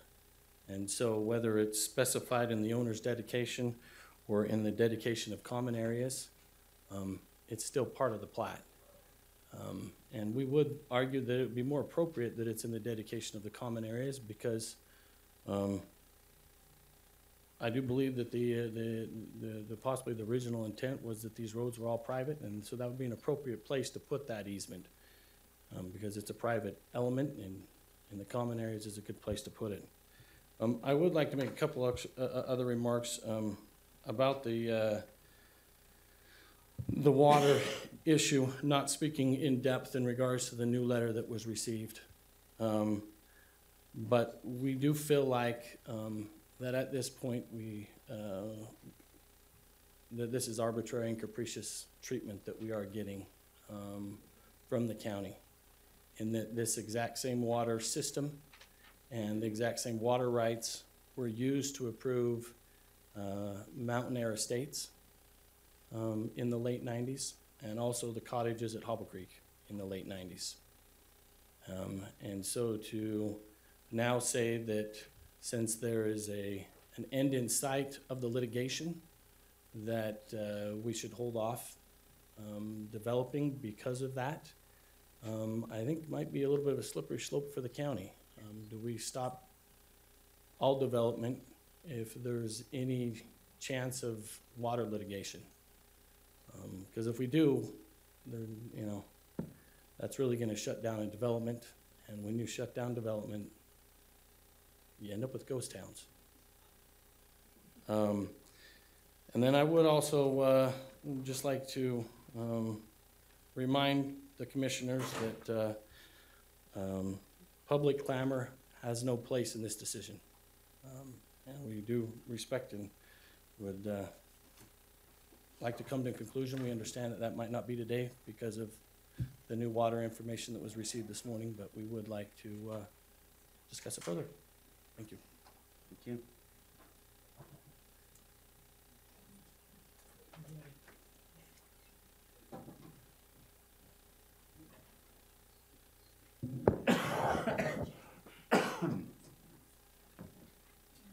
I'm not sure we need a big map, but we've been trying very hard to get this point across. There's a small map in the left front pocket. My job today is to extend the view. We understand that your job is to look at back country and make a decision about back country. What we'd like to explain today is why that can't be a singular decision. My involvement was to trace water rights. I began doing that because, as you know, there's an adjudication going on, and some of our neighbors who also depend on Hidden Creek Water Company well have been notified that they don't have any rights to the well. So as I began researching, I appreciate your patience. I know it's been a long, and it will be longer. This has been a community effort. if you'd like to look at this map, the reason this can't be a standalone decision about backcountry down here in the right-hand corner is because it's not a standalone property. It's been quoted here that you can use access from a previously platted property for your access. I'd like to say that that is exactly what will happen with Springwood Plats A and B. They will be allowed to use the access of backcountry, should it be approved, to also come through backcountry and through the through Meadow Drive. We would be looking at 90 homes, not 6. The reason we know that that is in place is because Springwood was approved in 1975. I'd ask you to look at the front pages of your book and to go simply to this one.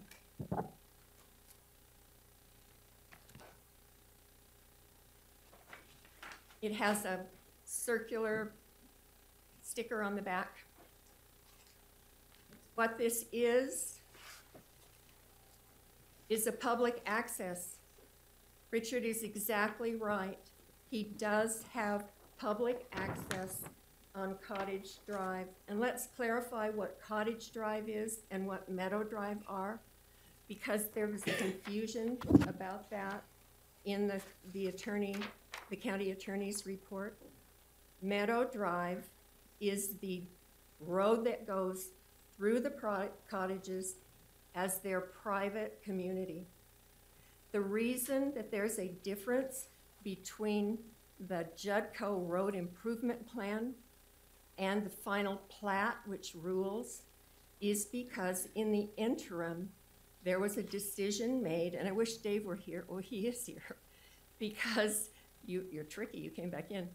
And that was made because there was a petition made by Tracy Tanner, who owns both accesses, to be able to exit the cottages onto Whittemore Road, and the easement is more than 8% down Whittemore Road, and you called it a fatal flaw. That's what we're dealing with here, is fatal flaws. This is Plat A of Springwood. It's an approved plat. It's been on the books since 1975. If you look and follow this Oakwood Drive, it comes through Plat A, through Plat B, through backcountry, and all the way down with a little squiggle there to Hobble Creek Canyon Road. It does that because it isn't just about having a paved road. It is about having a paved road that abuts the one qualifying Hobble Creek Canyon Road that is a bona fide official road. And do you know why? It's because when you're in a mountain home development, you have to have access to a county road that's maintained, that's plowed, that's public access for emergencies. That's why you have to have a road that abuts that official road. Neither of the access locations in the loop for backcountry abuts the county road. They abut a private road with a public easement over it. This, if you will look back at this map, I told you no simple answer. If you look back at this map, if you will find the yellow dot, that dot is where the private community, gated community of the cottages legally abuts, means bumps into Hobble Creek Canyon Road, because it's a necessity for an access. If you come over here and look at the green dot, It is Whittemore Road, and it comes up to the point where it has a public access. It has to have a pertinent access because this whole community depended upon getting in and out, and it still does. If you look at the orange dot on the red, it is Oakwood, and it gives access here. In other words, there's not just one public appurtenant access that goes from Hobble Creek Canyon Road up through these communities, it's two. So Richards White, he has the right to go from this community onto Hobble Creek Canyon Road. In fact, all 89 total homes here do. If you look at Orchard, it comes down through, it's the orange, it comes down through backcountry and all the way through to Hobble Creek Canyon Road. But what's not said when we deal backcountry as a single property is that the property owner between Lot 1 and Lot 2 will have no idea that his property line is a public appurtenant access that anybody can drive through. 90 homes can drive through.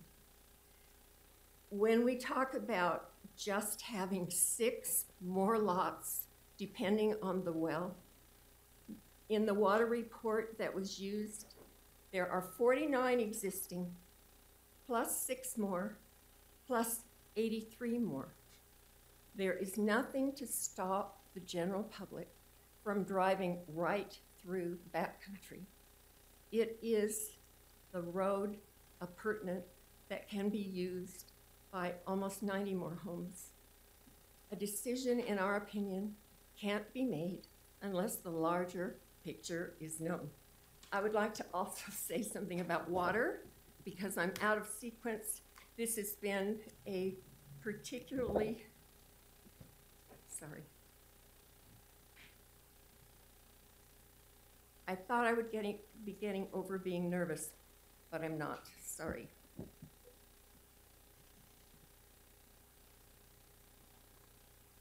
Richard made the statement that the land, his land, has never been irrigated. Why should it be now? It's because it will be a subdivision now. This land is all in what is called the wildland-urban interface. It has special requirements because the land is more fire-prone, more flood-prone, and more safety issue-prone. When you put houses into that interface, you increase the reason for fire. Others will speak to what that means and why there is a requirement. It's not, that irrigation requirement is not put in there just to make life difficult. It's put in there because it's about fire coming from the wildland into the homes and from the homes into the wild, back into the wildland. It's not accurate to say, well, it is accurate to say that you don't have to have any shares of water. You don't, but you can have water rights. In the well, for Hidden Creek Well, there are only 13 shares. Multiply by 4, that's 52 acre-feet out of 280 some. That means that shares are legal. Tracy Tanner's well has 52 acre-feet of water in it that's legal. However, every other share of water in her well is being disputed. In the water study, I'll find it. In the water study that was done and submitted by RB&G, it lists all the water rights. And it says on the front page, approved. But this is what it says on the second page with a big red banner. It says, this right is being protested in a proposed determination book. Warning, water rights makes no, that's Department of Water Rights, makes no claim as to the accuracy of this data. And what you received this morning was a letter regarding water rights.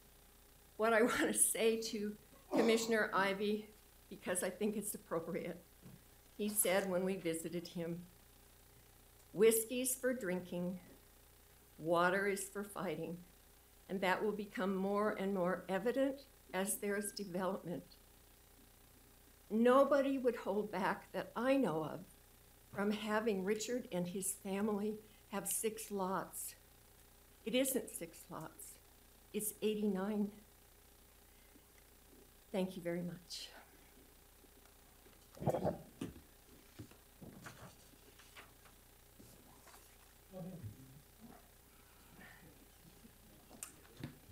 Good morning, Commissioners. Tracy Tanner. I'm with Hidden Creek Water Company. Wow, I don't know where to begin. Water rights are incredibly complicated. I've been dealing with this for over 2 decades. I'm not going to try to take the time to partially litigate the arguments or claims made, but I have to say I do find it puzzling in listening at the Planning Commission meeting and some of the comments here that lot owners that depend upon the water of Hidden Creek would take the side of a litigant that's only making claims. No claims have been proven. These same claims have been in effect for over 2 decades. Actually, Hidden Creek has litigated against Springville Irrigation multiple times, and each time has prevailed. So I'm just a little puzzled. I get it. You know, Albert from Springville Irrigation showed up at the Planning Commission and publicly proclaimed that the only legitimate and valid rights of the water company were 13 shares. The water company respectfully disagrees, folks, and I would hope you'd want to back the water company. So it's very curious and puzzling what's unfolding here. That being said, it is very complicated. Mr. White, I noticed, submitted a letter yesterday to the commission in an attempt to, and he did ask the water company for some information, so we supplied that to him. To try to give you context, in terms of this idea that the water company only has 13 valid shares, it's just not supported by history, by facts on the ground, by the state engineer himself. I haven't seen the letter that came from the assistant regional engineer that you've seen. It sounds like it was speaking to the issue of priority, but again, I haven't read the letter, so I'm not sure what other things he covered. Priority is obviously a very significant, important issue. This is why I suggested Mr. White bring to your attention the 2012 settlement agreement with Hobble Creek Ranch. That's Mr. Todd Nelson. My family used to own that ranch, so I'm very familiar with those rights. Todd's the single largest water user in the canyon. My family used to own those rights. We used to irrigate farm ground and raise cattle on that property. So I have, significant historical context surrounding that agreement. It was signed by the state engineer. It was signed by Springville City. It was signed by Springville Irrigation. That agreement, it's penned, folks, is in complete contradiction, legal contradiction to the irrigation company's claims against Hidden Creek. This should be good news to you folks that are provided water from Hidden Creek. This should be great news. It's a public record. It's been a public record since the state engineer did this in 2012. Let me just speak to a couple specific issues. Irrigation, I get it. I understand the concern about reducing irrigation requirement for this applicant, Richard White.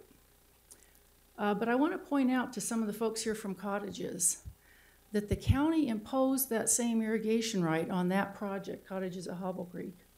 But I'm guessing, I could be wrong, but I'm guessing none of you folks out here would want the county knocking on your door and saying, hey, I noticed you're not putting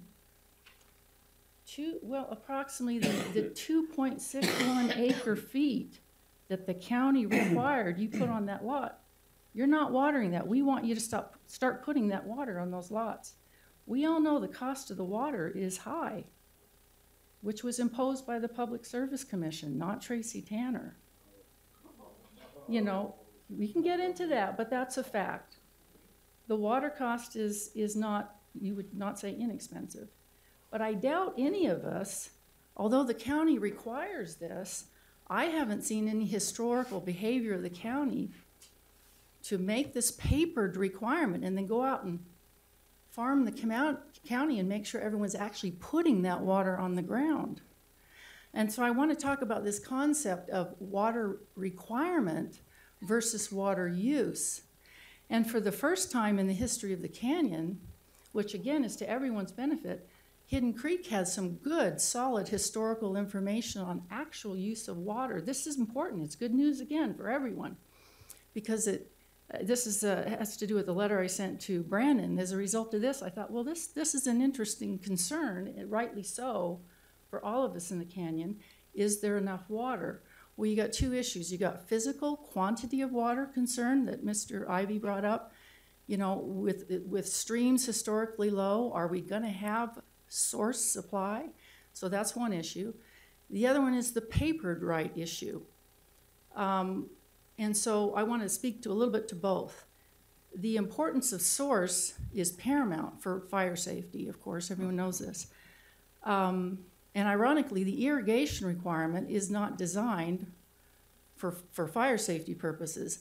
That's what the fuel break and landscape requirement had to do with in the ordinance. Okay, that first 10,000 square feet around a house, making sure that was adequately supplied, cutting back growth and those sorts of things. That's what the ordinance addresses. So the irrigation requirement, here you have cottages as an example. When that was approved, the county did not want to grant that exception, so that additional 1.5 acre feet over the 1 acre foot outside was required of that project. So if we use just an average of that 1 acre for lots, some are slightly less, you know, but they're not more than an acre.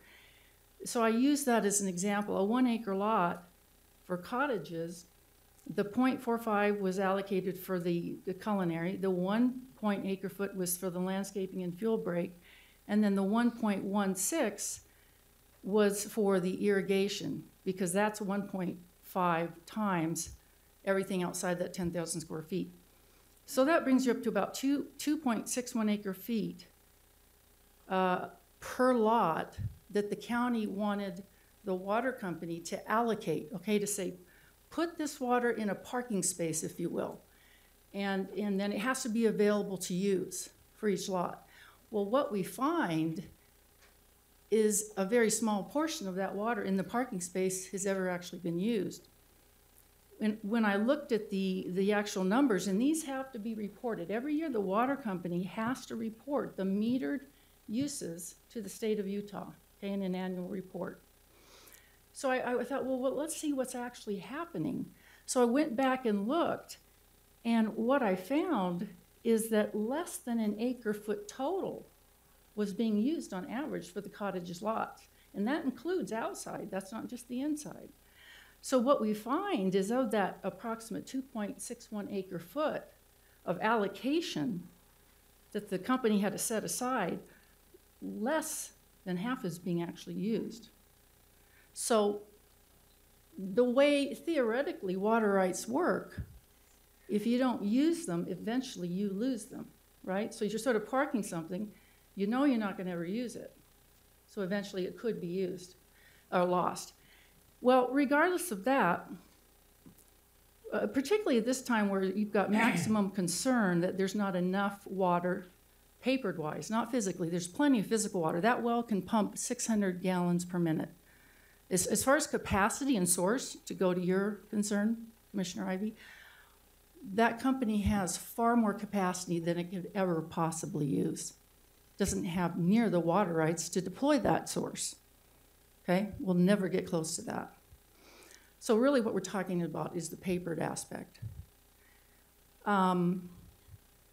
So, you know, theoretically, if it comes down to concern of enough water right, there's, in my view, excess papered rights, even through a settlement process. If the water company theoretically had to take a haircut, there's more than enough there to service the commitments that the water company has made.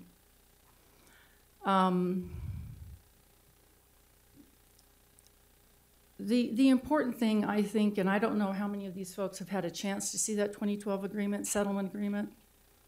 Again, the state engineer is a party to that, signed off on that, is that the irrigation company, you know, Albert is on the board of directors of Springville Irrigation, showed up at the planning commission meeting and said publicly, declared really, that the company has no more valid rights than the 13 shares. I just found that to be reckless. This hasn't been litigated. Not only has it not been litigated, they made an agreement that completely contradicts all their claims with Mr. Nelson. They ignored even the issue of priority of rights. You know, I'm just shocked at this letter that the regional engineer would send you, talking about what if the water had to be shut off because of junior, senior rights issues. Wow. That didn't seem to be at all an issue with Mr. Nelson when they signed that agreement. They completely ignored the priority of rights in that agreement. So, I mean, I'm just saying this to demonstrate it's a very complex and complicated process. And I feel bad that the anxiety has been raised to such a level, and it's been driven by this irrigation company. And how nice for them. I mean, you give people the impression, the perceived shortage of water, and it's shot the value of their shares through the roof. If you can constrain the perceived supply of something, the price is going to go up. And that's exactly what's happened when you go out and find out what the price of their shares are now. And they have not proved any of their claims. They've had the opportunity for many adjudication of those claims for over 30 years. They've not pursued that. You have to ask yourself the question, why? So anyways, these are just things that I felt important to hear from the water company's perspective. Thanks for your time. Thank you. Really quick. Go ahead. Can I ask for consideration? Well, you have to go to the microphone. Bob Ferguson. I know, maybe I can state this beforehand. I know there's a lot of emotion with it too, and we're going to let's try to keep it as. What I'm going to ask is if because of the previous meeting with the Planning Commission, we were told we had 3 minutes each. So what we've tried to do is divide our presentation, which you've heard a lot from the other side, up into parts to make it as a whole. Could we have the rest of our people give their part and before we allow someone else to come up and try to counter it? Because we haven't been able to present a cohesive message yet.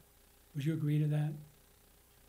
Well, I mean, you're open to, if you'd like to get in line right up here, you can do that, and we'll do it by line.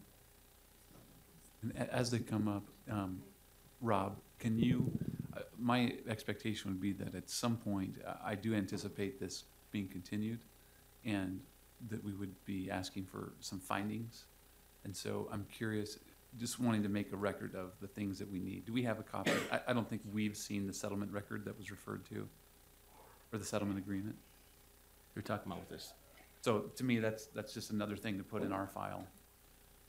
Actually, it might be in the letter. No, it was yesterday. Okay.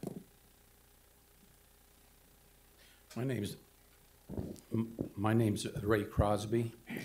We lived at 941 Hobble Creek Canyon for 15 years. And with the development of Mountain Air Lot 1, on August 9th, 1995, the lot was granted 0.45 acre feet of water per year for indoor use, and 1 acre feet of water between April 15th and October 15th for maintenance of fire breaks and green vegetation. On October 31st, 22 days later, Lot 1 was granted by warranty the additional water from Hidden Creek Water Company, water sufficient to irrigate 2 acres, not to exceed 4 acre feet per year. And with the granting of this additional water, a creekside pumping system was installed with a point of diversion at the north boundary where Hobble Creek enters Lot 1. The system has irrigated between 3 and 4 acres and has provided greenbelt status for the property. All seemed to go well. Life was good until 2010, when Hidden Creek Water Company requested a rate increase. During the rate increase hearing, I learned that the principals of Hidden Creek Water, Tracy and Jason Tanner, in 1998, this is 3 years after granting a deed for 4 acre-feet of water, transferred their 13 shares of Springville irrigation water into the Hidden Creek well. By doing that, they took away the surface right of water that we had at the creek. During this rate increase hearing, after I repeatedly asked Tracy and Jason Tanner for water certificates and point of diversion information, I received no response. 5 years went by from the Tanners. In the fall of 2015, Tracy Tanner called me needing a letter of recommendation for her son, Andrew, who had been in my employment. During the conversation, water shares came up, and Tracy told me that I did not need certificates and that our point of diversion was now at her well. Mm-hmm. Now, there's several problems with having a point of diversion at her well. First, Mountain Air Lot 1 is serviced through a 1-inch water line. And that line will not flow the required water necessary to receive 5.45 acre-feet of water. Not even if you leave the faucet on 24 hours a day, 730 hours a month, can we get 1 acre-foot of water through that line. During the summer months, when more water is needed to preserve the greenbelt status, the system does not provide adequate water. Second problem, during the 2010 hearings, Hidden Creek was provided with a huge rate increase for homeowners using over 94,000 gallons per month. The cost increased from 78 cents per 1,000 gallons to $7 per 1,000 gallons, a 900% increase. So the cost of 1 acre-foot of water from Hidden Creek Water is $1,947 a month. The cost for 2 acre-feet, if the system could provide it, would be $4,229 a month. If we could use our full allotment of water, the 5.45 acre-feet, the minimum cost would be $10,375. That's the minimum cost per year. Now, the third problem we have is with a point of diversion at the well, and Commissioner Ivey, I'm sure, will appreciate this. How do you drag a 500-foot long hose over 3 to 4 acres? You have to go out every 10 minutes and move it to distribute the water over the property. And the fourth problem, not having a point of diversion at the creek makes our pumping system not legal. So because of Hidden Creek's decision to transfer our deeded water, surface water, into their well, I've had to lease water from Springville Irrigation and also from helpful neighbors to maintain our greenbelt status.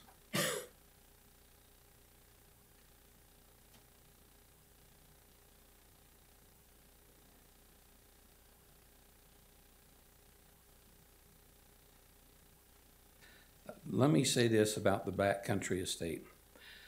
I have no objection to backcountry development. I do think we need some development. Without development, then we get stagnated communities like some of the towns down Highway 89, like Marysvale and Junction and Circleville. I'm in favor of some developments. The Whites have lived in Hobble Creek Canyon since 1980. And I have confidence that their small 6-lot development will not detract from the quality of living in Hobble Creek Canyon. I'd like to see it proceed if it does not to give rise to massive development. I'm not in favor of massive development in Hobble Creek Canyon. I think the ecology just will not allow for it. And second concern has been well stated today about water. And I just want to say that what we heard from Tracy Tanner has not been our experience at all. Thank you. Can I ask a question by a raise of hands? How many people would still like to comment? 1, 2, 3, 4, 5, 6, 7. I'm just looking at some time constraints that we have. We have another meeting that's coming up too. How about if we see 7? If we can keep it to 3 minutes, since I think you were kind of planning on a 3-minute thing. If we can keep it to 3 minutes, we'll do seven more. Go ahead. Well, what we had planned on was to take 3 minutes per person, and there are 3 people that gave me their minutes. So in order to present you all of the documentation that I have, 12 minutes was the least I could narrow it down to. I'm sorry. Okay. Do the best I. Realize that, Yeah. you can schedule with us, and I think we'd appreciate that, to have some scheduling with us to come talk as well, anticipating possibly the continuance of this. Okay. Please state your name. So David Seaborn, 7452 East Meadow Drive in the Cottages. I can skip through some of this based on what both Tracy and Mr. White had presented. I won't give you some of the boring details, but in regard to the ordinance on the irrigation water, that's what I want to talk about. The commission, it says, may grant exceptions to increase or decrease the requirement based on an engineering study. This exception might be granted if, for example, the area in question was found to have a high water table via some sort of hydrology study. And I took that out of meeting minutes from some of the other commissioners from years back. So I want to talk a little bit about how this has gone forward. The engineering study that was received by the Planning Commission from Civil Solutions Group, it's been accepted by the Planning Department, but it's really erroneous and incomplete. And I'm going to explain that to you. It's erroneous because it presented nothing to prove that no water is needed, 0 water is needed to maintain the native vegetation having low flammability and low risk of fire hazard. It's incomplete simply because it wasn't stamped with a licensed engineer's seal, which is required by Utah Code, Department of Commerce. Any report submitted to public or provided through paid work is to provide the stamp. And so I'm going to get to that.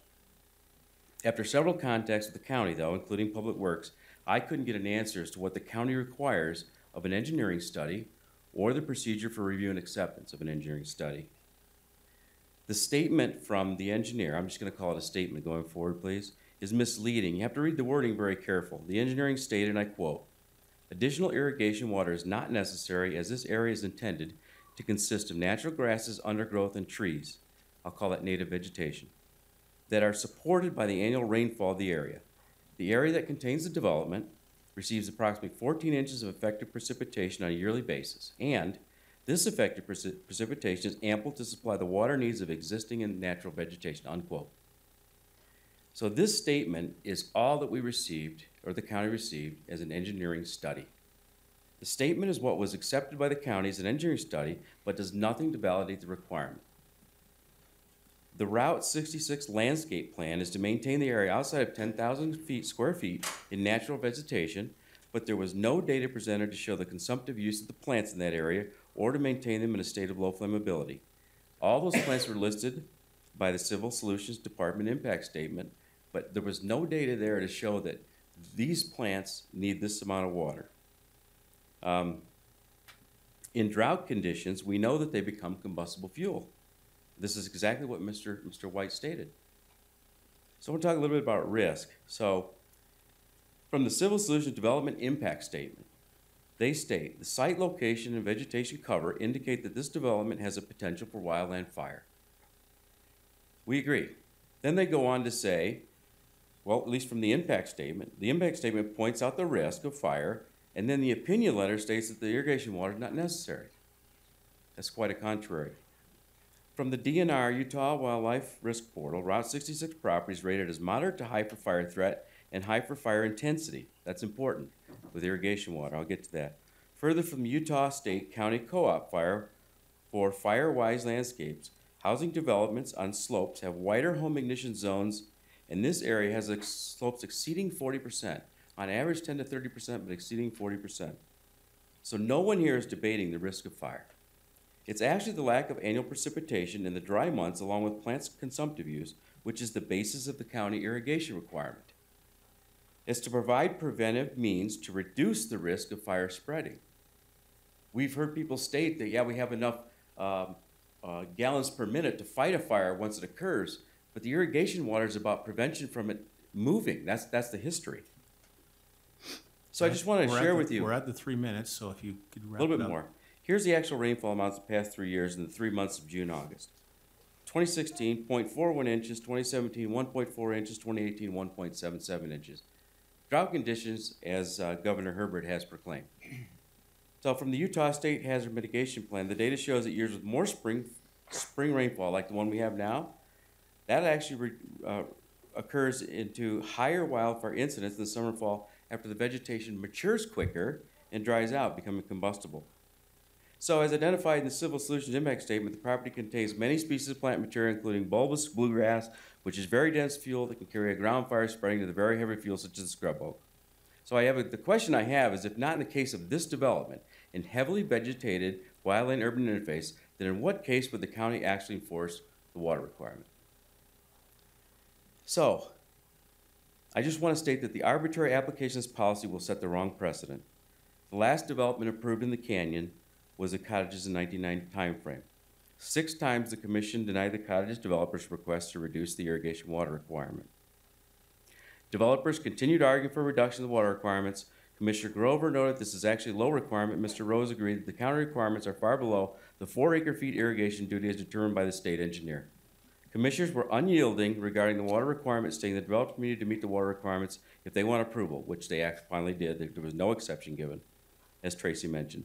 Given the landscaping plan of Route 66 versus a more fire-wise landscape, 1.5 acre-feet is actually too low. The irrigation duty is determined by the Utah Division rights for our area is still 4 acre-feet. So I want to talk a little bit about the history from where I read through some of the old documents and minutes. So historically, the irrigation policy for mountain developments was dwelling-oriented to keep fire from spreading from one dwelling to the next or from one dwelling to the rest of the mountain. Flexibility was added to the ordinance to allow an engineer to study the proposed area and recommend less water if a high water table or some other situation existed. The flexibility would also allow an increased water requirement where certain conditions are present as sandy and gravelly soil, which is significant in the proposed development. The county finally concluded that under normal soil conditions, 1.5 acre-feet per year would keep the vegetation green through growing season. So, just to conclude, the irrigation requirement should not be waived or relaxed further as to jeopardize the health, safety, and welfare of all residents in Hobble Creek and will set the wrong precedence for this and future wildlife-urban interface developments. Thank you. Thanks. Okay, we can do 5 more at 3 minutes. My name is Bob Ferguson. I live at 82 North Meadow Drive in Springville, cottages at Hobble Creek. I'm here with neighbors to help preserve the property rights of owners in the gated community of the cottages at Hobble Creek. I want to address the quitclaim deed. A copy of the quitclaim deed is on page 46 and 47 of the spiral bound you have there. The quitclaim deed deeded open spaces to the cottages community association without reserving an easement. On page 48, you there yet? It's this book. Oh, that book, okay. Okay. You turn to page 48, please, Commissioner. This provides information that emails from County Recorder Jeff Smith stated, open spaces include roads and common areas. Page 50, Richard White, Route 66 letter to Bryce letter to Bryce Armstrong, Backcountry Estates, claims Article 4.5 of the 99 cottages at Hobble Creek CNRs grants them easement rights as additional land through private roads in the cottages. Pages 51 to 54. Attorney Robert Fillerup letter states, the most important and controlling document in determining the ownership of the common elements, including roads, is the quitclaim deed. Page 53. Most significant is the fact that the deed failed to reserve to the developer / declarant any rights to the common elements. Page 54. So even though the declarant purports to reserve to the declaration to the declarant the right to use the roads for future development, the quitclaim deed did not preserve those rights, assuming that those rights even existed. Page 54 also, association is the sole owner of the right to use the roads in the cottages. Developer / declarant dedicated to the association without reservation all roads in the project in several documents and agreements. The attempt to retain any easements in the declaration or amendments thereto was either illegal or futile. The quitclaim deed relinquishes any rights to the common elements, including the roads.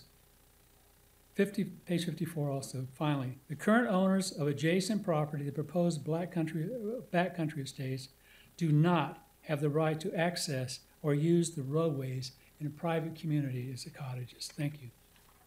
Thank you. You were right on 3 minutes. That's a good job. Thank you. Well, we've practiced a lot, but we did think we'd have more time. I'm Dion Barron. I live at 3 Meadow Drive, and my community also is Hobble Creek. We've talked a lot about water and right-of-ways and things, but there's a Trojan horse here. And the Trojan horse is a loser for everybody. The Trojan horse is backcountry, and as you see in that front map, and this map right here that is a bigger view, that Trojan horse is backcountry. And it goes on up, and it does connect to Springwoods and on up to Whittemore. And in the very front tab, the green tab in this white book, is what I want to refer to quickly. The first thing you see are pictures that show how close that is that enters into Springwood. Springwood was approved, and that's kind of a problem you have on your plate, and you just go, gosh, it was already approved, what are we going to do? Well, it was approved as seasonal, a seasonal 180-day-a-year occupancy.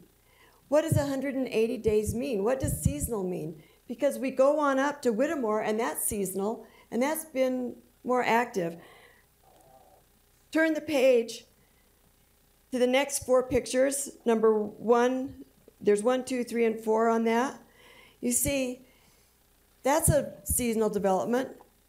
And on that plat map, that kind of looks orderly, you know, kind of nice system of roads and like Spring Circle, and, you know, it kind of looks pretty organized. The reality is the picture that you see, that's that 26-foot road, 26-foot wide road with the 3-inch gravel. It's a conduit for flooded. It's not a road. Look up here, look at the signs that say Whittemore Drive and Hideaway Circle, Springwood and Happy Hollow Drive. They've never been a road. It isn't 26 feet wide and 3-inch deep of gravel. What kind of protection is that? That's seasonal, but you know what? People live there year round. We come down out of service. There's I don't know of any of the fire hydrants that work up there, and maybe they do now, but when they were installed, these don't work now.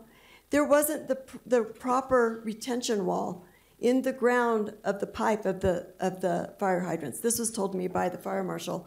So if you turn on the water for the hydrant, it might work. It maybe not, because in the winter it freezes. If water does come out, it won't come out if more than one is turned on, because that barrier in the ground would break apart with the pressure. When we had our water problems last year and we packed for pre-evacuation, little did we know those hydrants wouldn't work.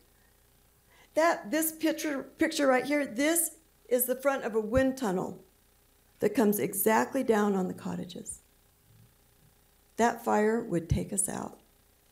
That's what a seasonal development is, and that's what Springwoods is a development. That's what they're allocated to be, is a seasonal. Until the county can figure out how to enforce seasonal, what is seasonal? Seasonal is lower grade development. It's steep inclines. It's bad roads. It's everything lower than a mountain home. And yet, does anyone enforce 180 day? Is there even anything in line possible to enforce 100 day? Because it isn't now. We are in danger by Upper Whittemore. We are in danger by Springwood. And the Trojan horse is the entry to all of this. I just want to tell quickly, well, two things. A little past the 3 minutes, just to let you know. Thank you. To use any kind of current usage in the cottages as anything that is should be any kind of a table is erroneous. Only 1/3 of the homes are built, and 2 of those are empty because the occupants are on missions. 2 of them are secondary homes, so those people aren't there, and 1 is for sale. So when we start adding up figures and telling you the usage of the cottage water, it is very deceptive of what you've been told. You really need more accurate information. And finally, last year, Pam Smith, who lives at the top of Whittemore and year-round, was in an accident. And her car was hanging in the trees, and my husband and 3 other men went up there to rescue her on their ATVs. They climbed in the back of a Suburban and pulled her out of a 20-foot drop where that car would have gone down. They took her down to the ambulance on Canyon Road. She was taken away, and the guys went back up and rescued the rescue vehicle that was stuck in the snow. And they helped him get out. Seasonal developments need to be, they need to be enforced. And until you know how to enforce them, don't open a gateway. The Trojan horse is going to hurt us all. And I'm sorry that I'm more passionate than I should have been, because I really didn't have that written in my talk. But this is so important. And I thank you for your time. Okay, you went 6 minutes, so we got 2 more that we can do. Well, I'll be at 3. 1 and 2 right there. Okay. Steve Thompson, 7478 Meadow Drive. I am the second home builder in cottages. In 2003, we constructed our home. On page 60 of the softbound book that you have, you can see the owner's dedication on cottages at Hobble Creek Plat A. Owner's dedication of the plat declares, and I'm repeating what Richard White said, quote, private streets is indicated hereon for the perpetual use of the Cottages Community Association, and also do hereby dedicate the public streets as indicated hereon for the perpetual use of the public. The only easement identified on the plat as been described today is Whittemore Road. No roads within the gates of the cottages are identified as easements. Owner's dedication dedicates private streets for perpetual use of Cottages Community Association. All roads within the gates of the cottages are private. Owner's dedication dedicates public streets as indicated for the perpetual use of the public. That phrase that I just read. No roads within the gates of the cottages are identified public. Dedication of common areas on the plat. Common area and open space are intended for use by all lot owners in the cottages of Hobble Creek Plat A, not dedicated for the use by general public. On pages 61 and 62 of that softbound book, you can see the 2017 July 14th Brandon Larson email, quote, it is my understanding that all roads within the cottages at Hobble Creek are private. This is supported by the street improvement plan, cottages at Hobble Creek, as well as the developer's schematic master development plan, cottages at Hobble Creek. And again, it appears to me that no roads were dedicated to the public in connection with this development. This is what the street improvement plan says. Intent is for private roads with no easement within gates of the cottages as plan does not identify an easement. Every road within the gates of cottages is identified as private road. The only easement identified on the plan is Whittemore Road. Cottage Drive, which is the paved portion of Whittemore Road, is identified as a private road with an easement. Development schematic master development plan. The intent there is for private roads with no easement within gates of the cottages, as schematic plan does not identify an easement. Every road within the gates of the cottages is identified as private road. The only easement identified on the schematic plan is Whittemore Road. The only road identified public on the schematic plan is Hobble Creek Canyon Road. General Note 5 on that statement on the schematic master development plan states, quote, easements to be shown on the final plat as required, end of it, end quote. No easement identified on roads within the cottage's gates. Cottage Drive, as I said, the paved section of Whittemore is identified as private road on the schematic plan. Several days ago, we met with a general contractor who came to fix a leak on our window in our home, and he said, I've built homes all over Utah County, and that Alpine used to be like Hobble Creek Canyon community development 20 years ago. And now look at Alpine in that community. It is crowded. In fact, we had a family came to see our home. We're the one that has that home for sale. He was from Alpine, and he wanted to get out of the crowded area of that. And so Alpine, even though it's crowded, has multiple egress points for fire hazards. As you know, we in our community only have one egress for a fire hazard, and that's Hobble Creek Canyon Road. You're at 3 minutes. Just about 15 seconds. The big picture, as Janice Reeb says, is we have the potential of up to 300 homes over the years if all of the future developments are approved. I remind you of last year's fire hazard. It could happen. Thank you. Okay, you're the last one. All right. My name is Leah White. I am Richard White's wife, and I'm not only his marriage partner, but his equal partner in the development of Backcountry Estates. I would like to start by giving a gentle reminder that we have all benefited from development, and some more recently than others. But we aren't here to discuss whether or not development is good or bad. We also aren't here to discuss Springwood Mountain Home Development that abuts ours. And we aren't here to discuss whether or not we like the water company. Something I have learned throughout this whole process, we are here to discuss the application of Backcountry Estates. And something I've learned throughout this whole process, which has given me much comfort, is that anyone who chooses to subdivide a piece of property in Utah County needs to go through the same application process.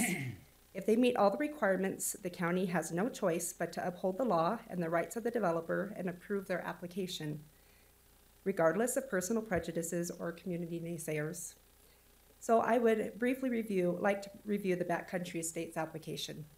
1, does Backcountry Estates have the proper zoning? Yes. 2, does Backcountry Estates have water? Yes, we do. Does Backcountry Estates have 2 entrances and exits onto the Canyon Road? Yes. Has Backcountry Estates jumped through every other hoop and resolved every other concern the application process has required of them in order to be approved? It has taken almost a year, but yes, they have. So I would ask that you not be swayed by public clamor, which should never supersede statutory requirements, and uphold our rights and approve our application to turn our 66 acres into Backcountry Estates, a 6-lot mountain home development of Hobble Creek Canyon. Thank you. Thank you. Okay, that does conclude that part of it. I'm sure there's lots more discussion if you'd like. It's really hard to follow all of the information that's been given. I think that all 3 of us as commissioners would like to have as much information as possible so that we can make decisions based on information and not necessarily on just personal preferences or anything of that nature. I think I've seen that with my other fellow commissioners as well. And so please schedule with our assistants for conversation and get information to us. I can see Dave wants to make a statement. Just a clarification that any written material would be great to submit. Any conversations or personal meetings needs to be an open meeting. So that could occur on the continued date for any commissioners. It is an administrative matter. Could he clarify that? I'm not sure what he's saying. I'm just saying that any in-person communication needs to be in a public meeting so that all sides have an opportunity to know what's being said. Yeah, hold on. I'm not gonna recognize you right now. We're gonna have, this We conversation. can follow up on that, but they can submit Let's- any written materials would be great, if they want to meet with, your assistants to provide information, that would be great too. Yeah, we have some disagreement on this issue, so, we'll need to work through it a little bit. So anyway, that does conclude this part of it. I'm assuming, we still not have made any motions, so I'm assuming that this is possibly gonna be, continued, and a motion would be in order. I just have one question. But can we, Okay. go ahead and ask the question. I'm not sure if we're supposed to schedule time to meet with you, or if the next time you schedule this proposal, do we come with our comments showing what we believe is documentation that they do not have easements? Let's put it this way, if we have to do it the way David has mentioned, Dave Shawcroft has mentioned, then what would probably happen is that there would be a scheduled public meeting, and then we would meet in a conference room, either as individual commissioners or as all three commissioners, and then both sides could come and listen and talk about it. In the past, we've always had the opportunity on individual commissioners to come in and speak about the issues, and that's kind of the discussion that I think we still need to have. So either way, we'll find a way to schedule and have conversations. So, or will we automatically be notified, or do we need to keep contacting your office? Once you contact our assistants, and then that will Okay, be thank you. clarified. Okay, so a motion to be in order for number 7. Motion to continue regular agenda item number 7 to our next regularly scheduled meeting. For 2 weeks? Is that enough time? Figure. Second. Okay, I got a motion and a second to continue a regular agenda item number 7 for 2 weeks. All in favor say aye. Aye. Aye. That passes 3-0.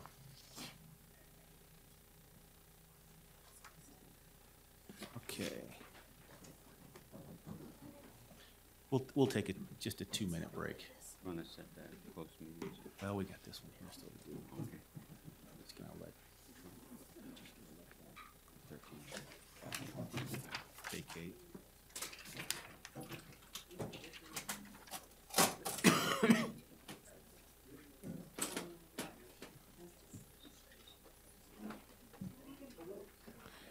We will go back.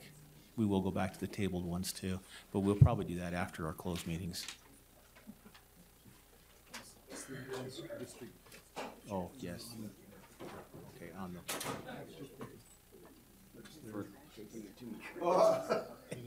Yeah. Okay. Calculation is that if the properties were $100,000 acre, the trips to about a 5% reduction. Oh. There, so like 655. If it's worth 200,000 acre, that's about a 10%, so it's like from 60 to 50% participation. Well, But I have no idea what the value is. yeah, it's just a guess, right? So I get to be a little lucky. We're on break. That way I won't have to, these are just the 2 items that were. You know, when nature calls. No, I've got that one. Not the chair. You guys still had a quorum. Yeah, we're still trying to figure that one out. Because some of the amounts are so small, we don't know how much time we want I know, we need to start scheduling Board of Equalization meetings for a different time. That'll be the strategic. Yeah. You got elected to be here today, huh? Well, I don't know, you might still want to go into closed. Oh, is that where they are?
We don't want to say much. Maybe just pick up the phone and be like, explain, can you just explain a little bit more what you guys meant? Like, do you want to just do a cash and card? Did you want to bring actual food? Or like, and then you can explain, like, you know, like, either it could be a prize. Next meetings? In which case, we appreciate your donations to the prize. That's not really a full sponsor. I know you got an RDA Or on the full sponsorship, maybe you could bring out some good. Yeah. Conversation goes that way. Yep, as soon as they come back, we'll start. Even like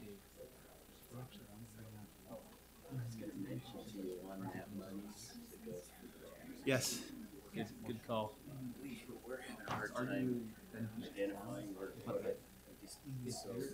Everything's situated now. Get these out of the way. It's a funner experience for sure. Absolutely. Absolutely. Summarize away. As long as you kind of get the general. That's definitely within the parameters of the law. Sometimes what they'll do is free swag that they give every golfer. And then like a Okay, little bit of a nice okay. whoever hits the We're gonna convene and reconvene. For me, even though that kind of undercuts our pricing, it's kind of experience. Or just say, hey, if you're willing to pay this amount instead of me, We're gonna go ahead and reconvene. If you'd like to take your seats or move to a different room.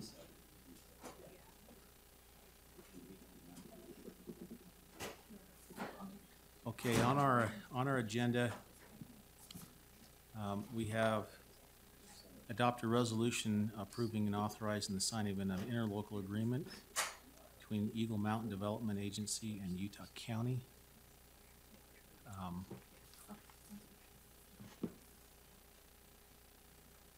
Who's gonna summarize this? I know we've had lots of discussions on it, but Dave, do you wanna summarize it? I could.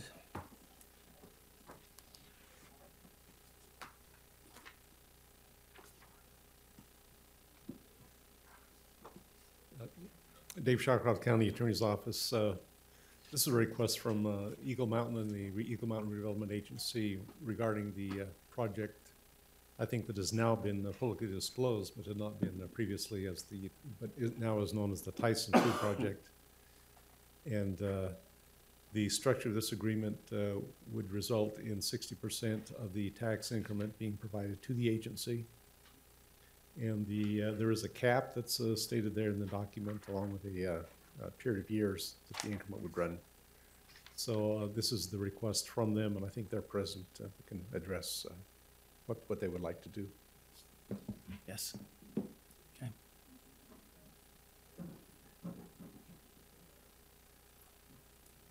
Yes, Aaron Sanborn. I'm the executive director for the RDA and also Eagle Mountain's economic development director. So this is a CRA for the Pole Canyon area of Eagle Mountain for Tyson Foods to be able to bring in the infrastructure needed to make this project a reality.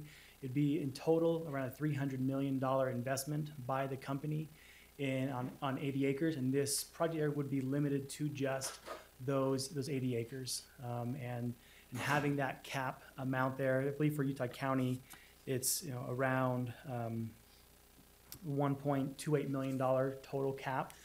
So if we meet that before the 20 years, obviously it would expire and it would not exceed that amount. But if there's any questions commissioners have, happy to answer anything additional. Okay, couple questions. I know that you have the base year at 2018, and I believe the trigger year is 2023. I can't remember for sure on that. In the project area plan and budget, I believe, I'm trying to remember there's the difference between the tax year and when the payment actually comes out. I believe the tax year was 2021 when it would officially trigger. They plan to start construction as early as this summer to be finalized in 2021. Okay. Couple other questions I have is that I saw this agreement and the road as connected together. And the reason why was because it was, we were talking about a lower increment originally, and then it went up to help offset the road on there. And that agreement is not, that's not being considered here, which gives me a little bit of a pause in that we don't have that in place, because a lot of that was just kind of talked on theory basis. I understand that that still needs to be in place. For things to move forward, and I bantered around in my own mind that maybe we should put this back at the 50%, until we have that agreement in place. But nevertheless, even if we're at 60 and we don't agree on the road thing, we're only still at 60. So I'm trying to kind of work that through my mind a little bit on how that works out, because there were some loose ends on how that was actually going to be tailored, and I think the county's expressed many different ways of how that, we don't necessarily want to own the road. We're hoping that the maintenance will come from a different way, that we'll get paid out of the tax increment financing first back, so that's a shorter period of time. It's not a 20-year thing, it's more like a 5 or 8 or whatever the case is. But there's a lot of loose ends in there that give me a little pause to it. Second is that I see that the school district that they went through, and they're the big fish. We all know that. Yeah. They're at 60%. Well, maybe I should back up.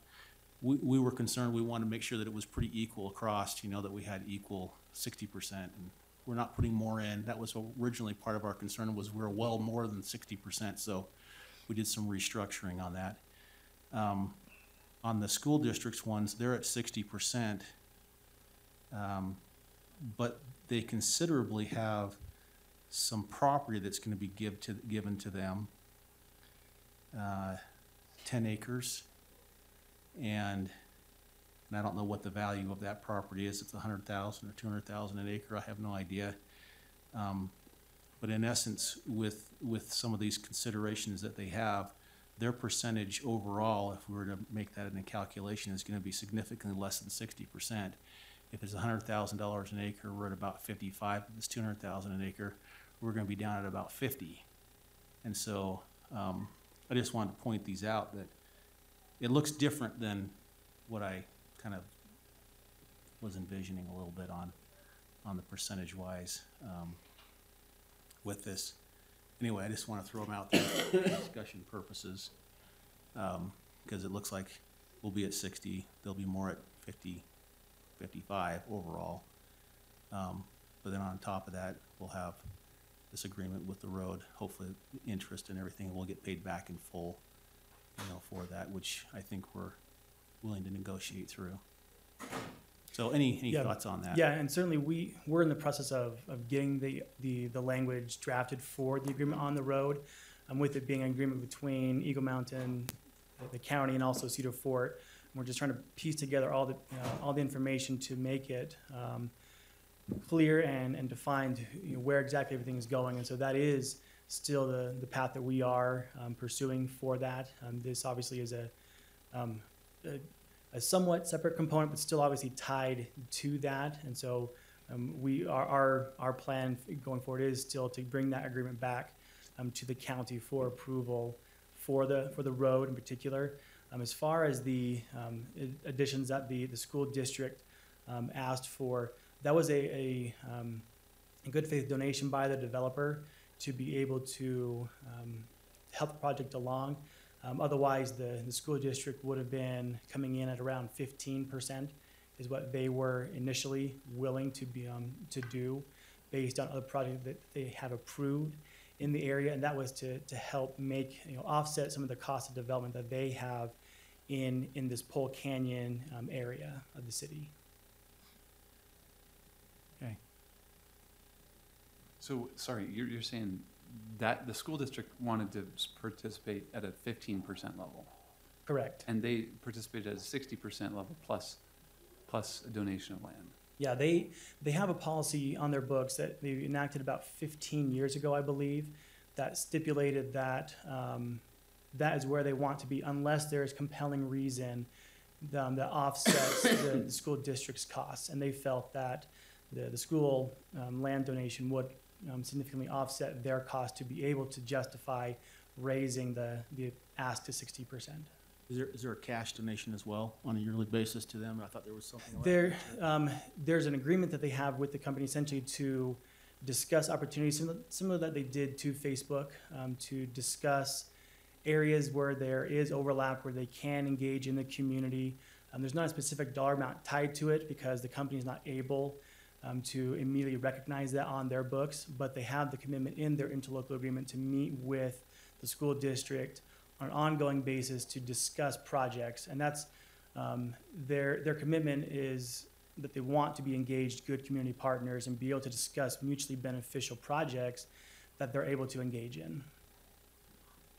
Have you done the analysis and know kind of overall then with the land and with the possible donations, which is hard to do, and others, what that percentage is? As in what they're that at would, 15, now they're at 60 with the land that is being donated and given to them, and all the extras. It's going to take that 60 down to what? Yeah, we have not done that.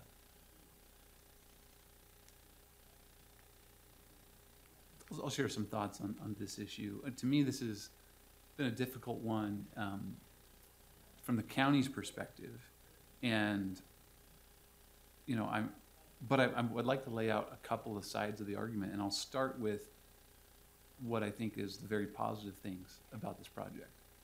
I drove out to Eagle Mountain and looked at the site, which is obviously just land at the moment, and met with a few members of the city council and the mayor. You weren't there for that meeting, and this is an interesting project for the city of Eagle Mountain because I know that your city is not content just being a bedroom community, and one of your strategic interests has been to attract commercial and employment centers, and and to have some diversification in your economic base.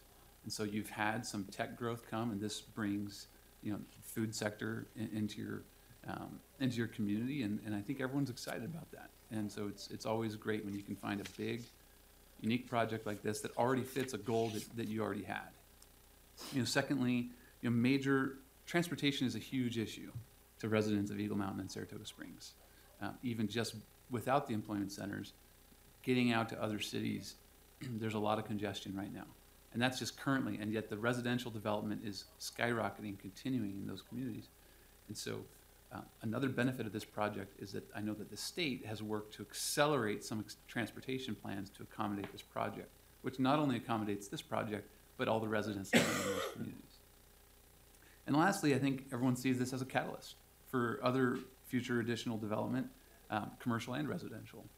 And with and I haven't even mentioned all of the positives that just of having a Fortune 100 company and 1,000 jobs coming into the community. So, and the infrastructure will really help be a catalyst there. And ideally, once that infrastructure comes in, additional developments will not require, nor would the city ever really give away these types of incentives because the infrastructure is already there. So, and then lastly, I think the dollars are relatively small. Right now, the city of Eagle Mountain is generating $1,100 a year on this 80 acres. And I believe the county is generating $878 a year. And so those are some pretty massive trade-offs. You know, and even with the tax incentive that's coming through, or that's being proposed in your proposal, those amounts increase dramatically, even during the incentive period. And then after those incentives burn off, it's up to the ballpark of $125,000 or $150,000 a year that's generated. That's, you know, an enormous increase. So I get that. In addition, the county, I mean, the school district and the city have already approved these, right? Is that so? That's correct. And also, I'll mention UFSA just this morning approved their side of it as well. So that means that over closer to 95% of the tax incentive here is already in place. A lot of this was put into place before I came into office. I know that your department in your city, I know that the school district and the governor's office have worked tirelessly for this to come through. And so given some of the positives and the relative small dollar amounts, I'm not inclined to get in the way on this, and I want to celebrate the good things that it brings. I do have an interest in seeing future negotiations go differently than these have gone. And I just want to make a point about that. So Commissioner Lee mentioned the school district is the big one, is the big fish. Well, you know, if you think about this, they really are, there's $13,000 total being generated on this property right now. $8,400 of that is the school district. So in other words, and this is a comment about property tax policy in the county in general. I'm sorry that you have to endure this a little bit. But right now, sometimes our residents get confused when we talk about property tax in Utah County, because both statements I'm about to make are true. Property taxes in total are not incredibly low in Utah County compared to other jurisdictions in the state. That's because our school district has continually gone through the truth in taxation process, and many of our cities have. And most residents' property tax bills are a combination of their city and their school district and their county. But if we talk about the county portion of the property tax, which is really what the three of us can decide, we are by far the lowest in the state, right? And so, for example, I did an analysis. If this piece of land was currently in Salt Lake County, it would be generating $1,700 compared to $1,300. It's not a dramatic difference. That's because their school district would actually be slightly lower than ours. The cities would be somewhat comparable. Their cities would likely be higher, depends which city you pick.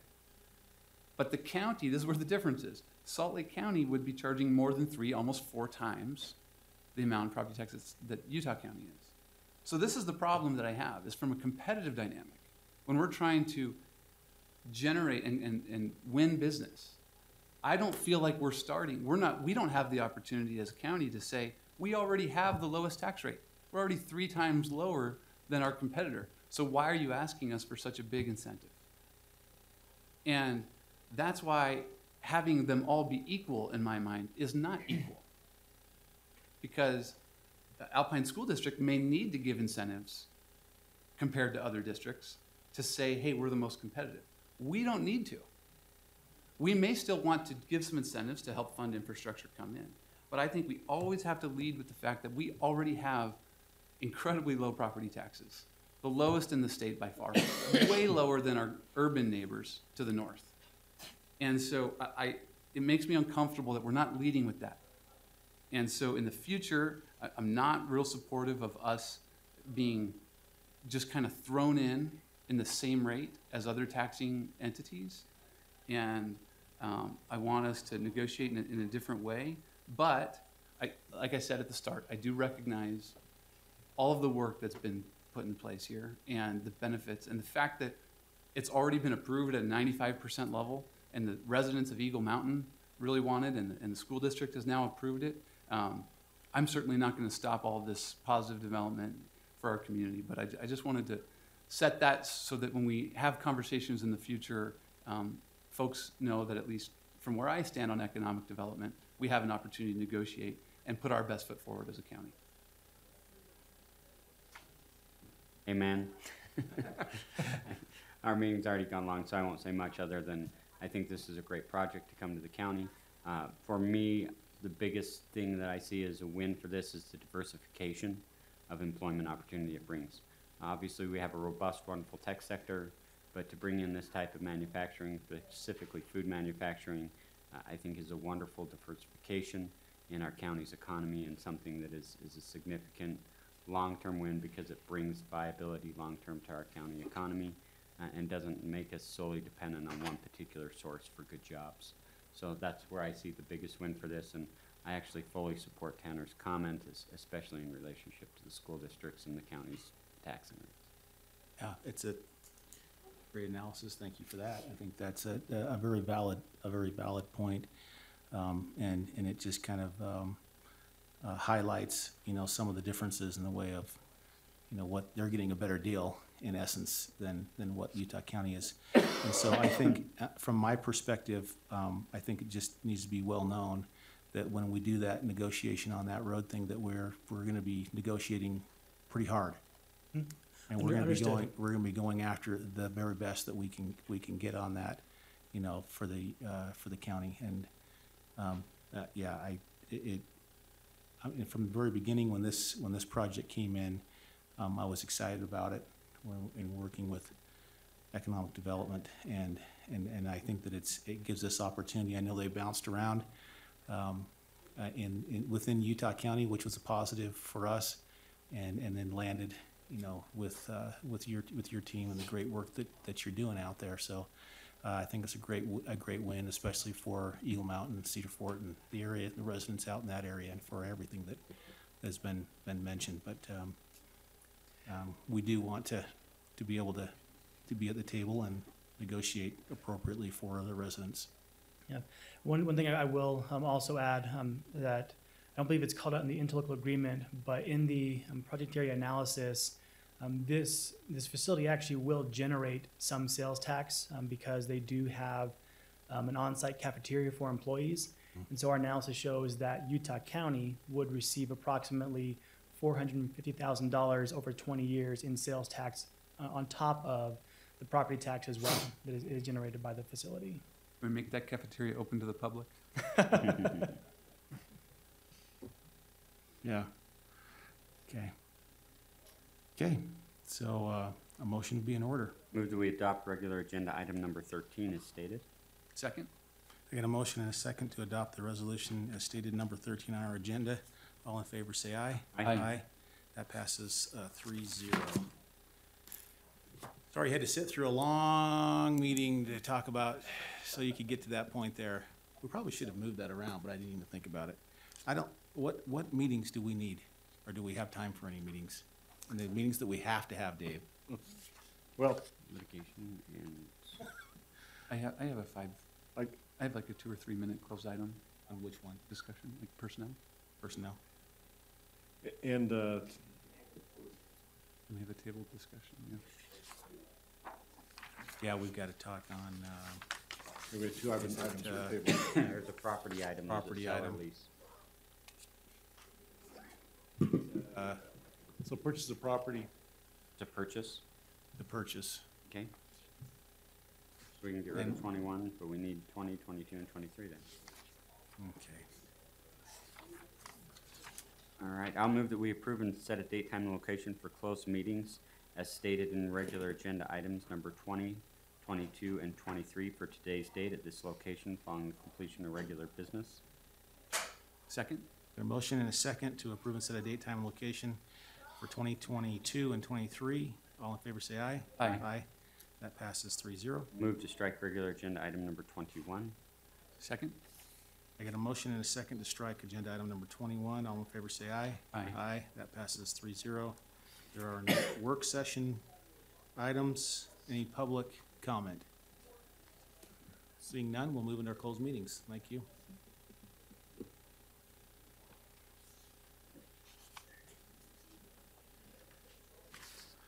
So the first one up will be, we'll do the purchase exchange. So those that need to be in here for that will be Richard.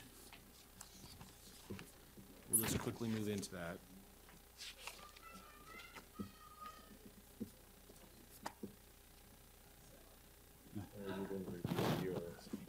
Yeah. I think, and then I think you can be excused. Yeah, we'll just turn that all off. Make sure that's all off. Make sure our microphones are, well, we still have to record, but they're not broadcasting out there in the foyer. And we're off out there. Ralph will make sure we're off out there.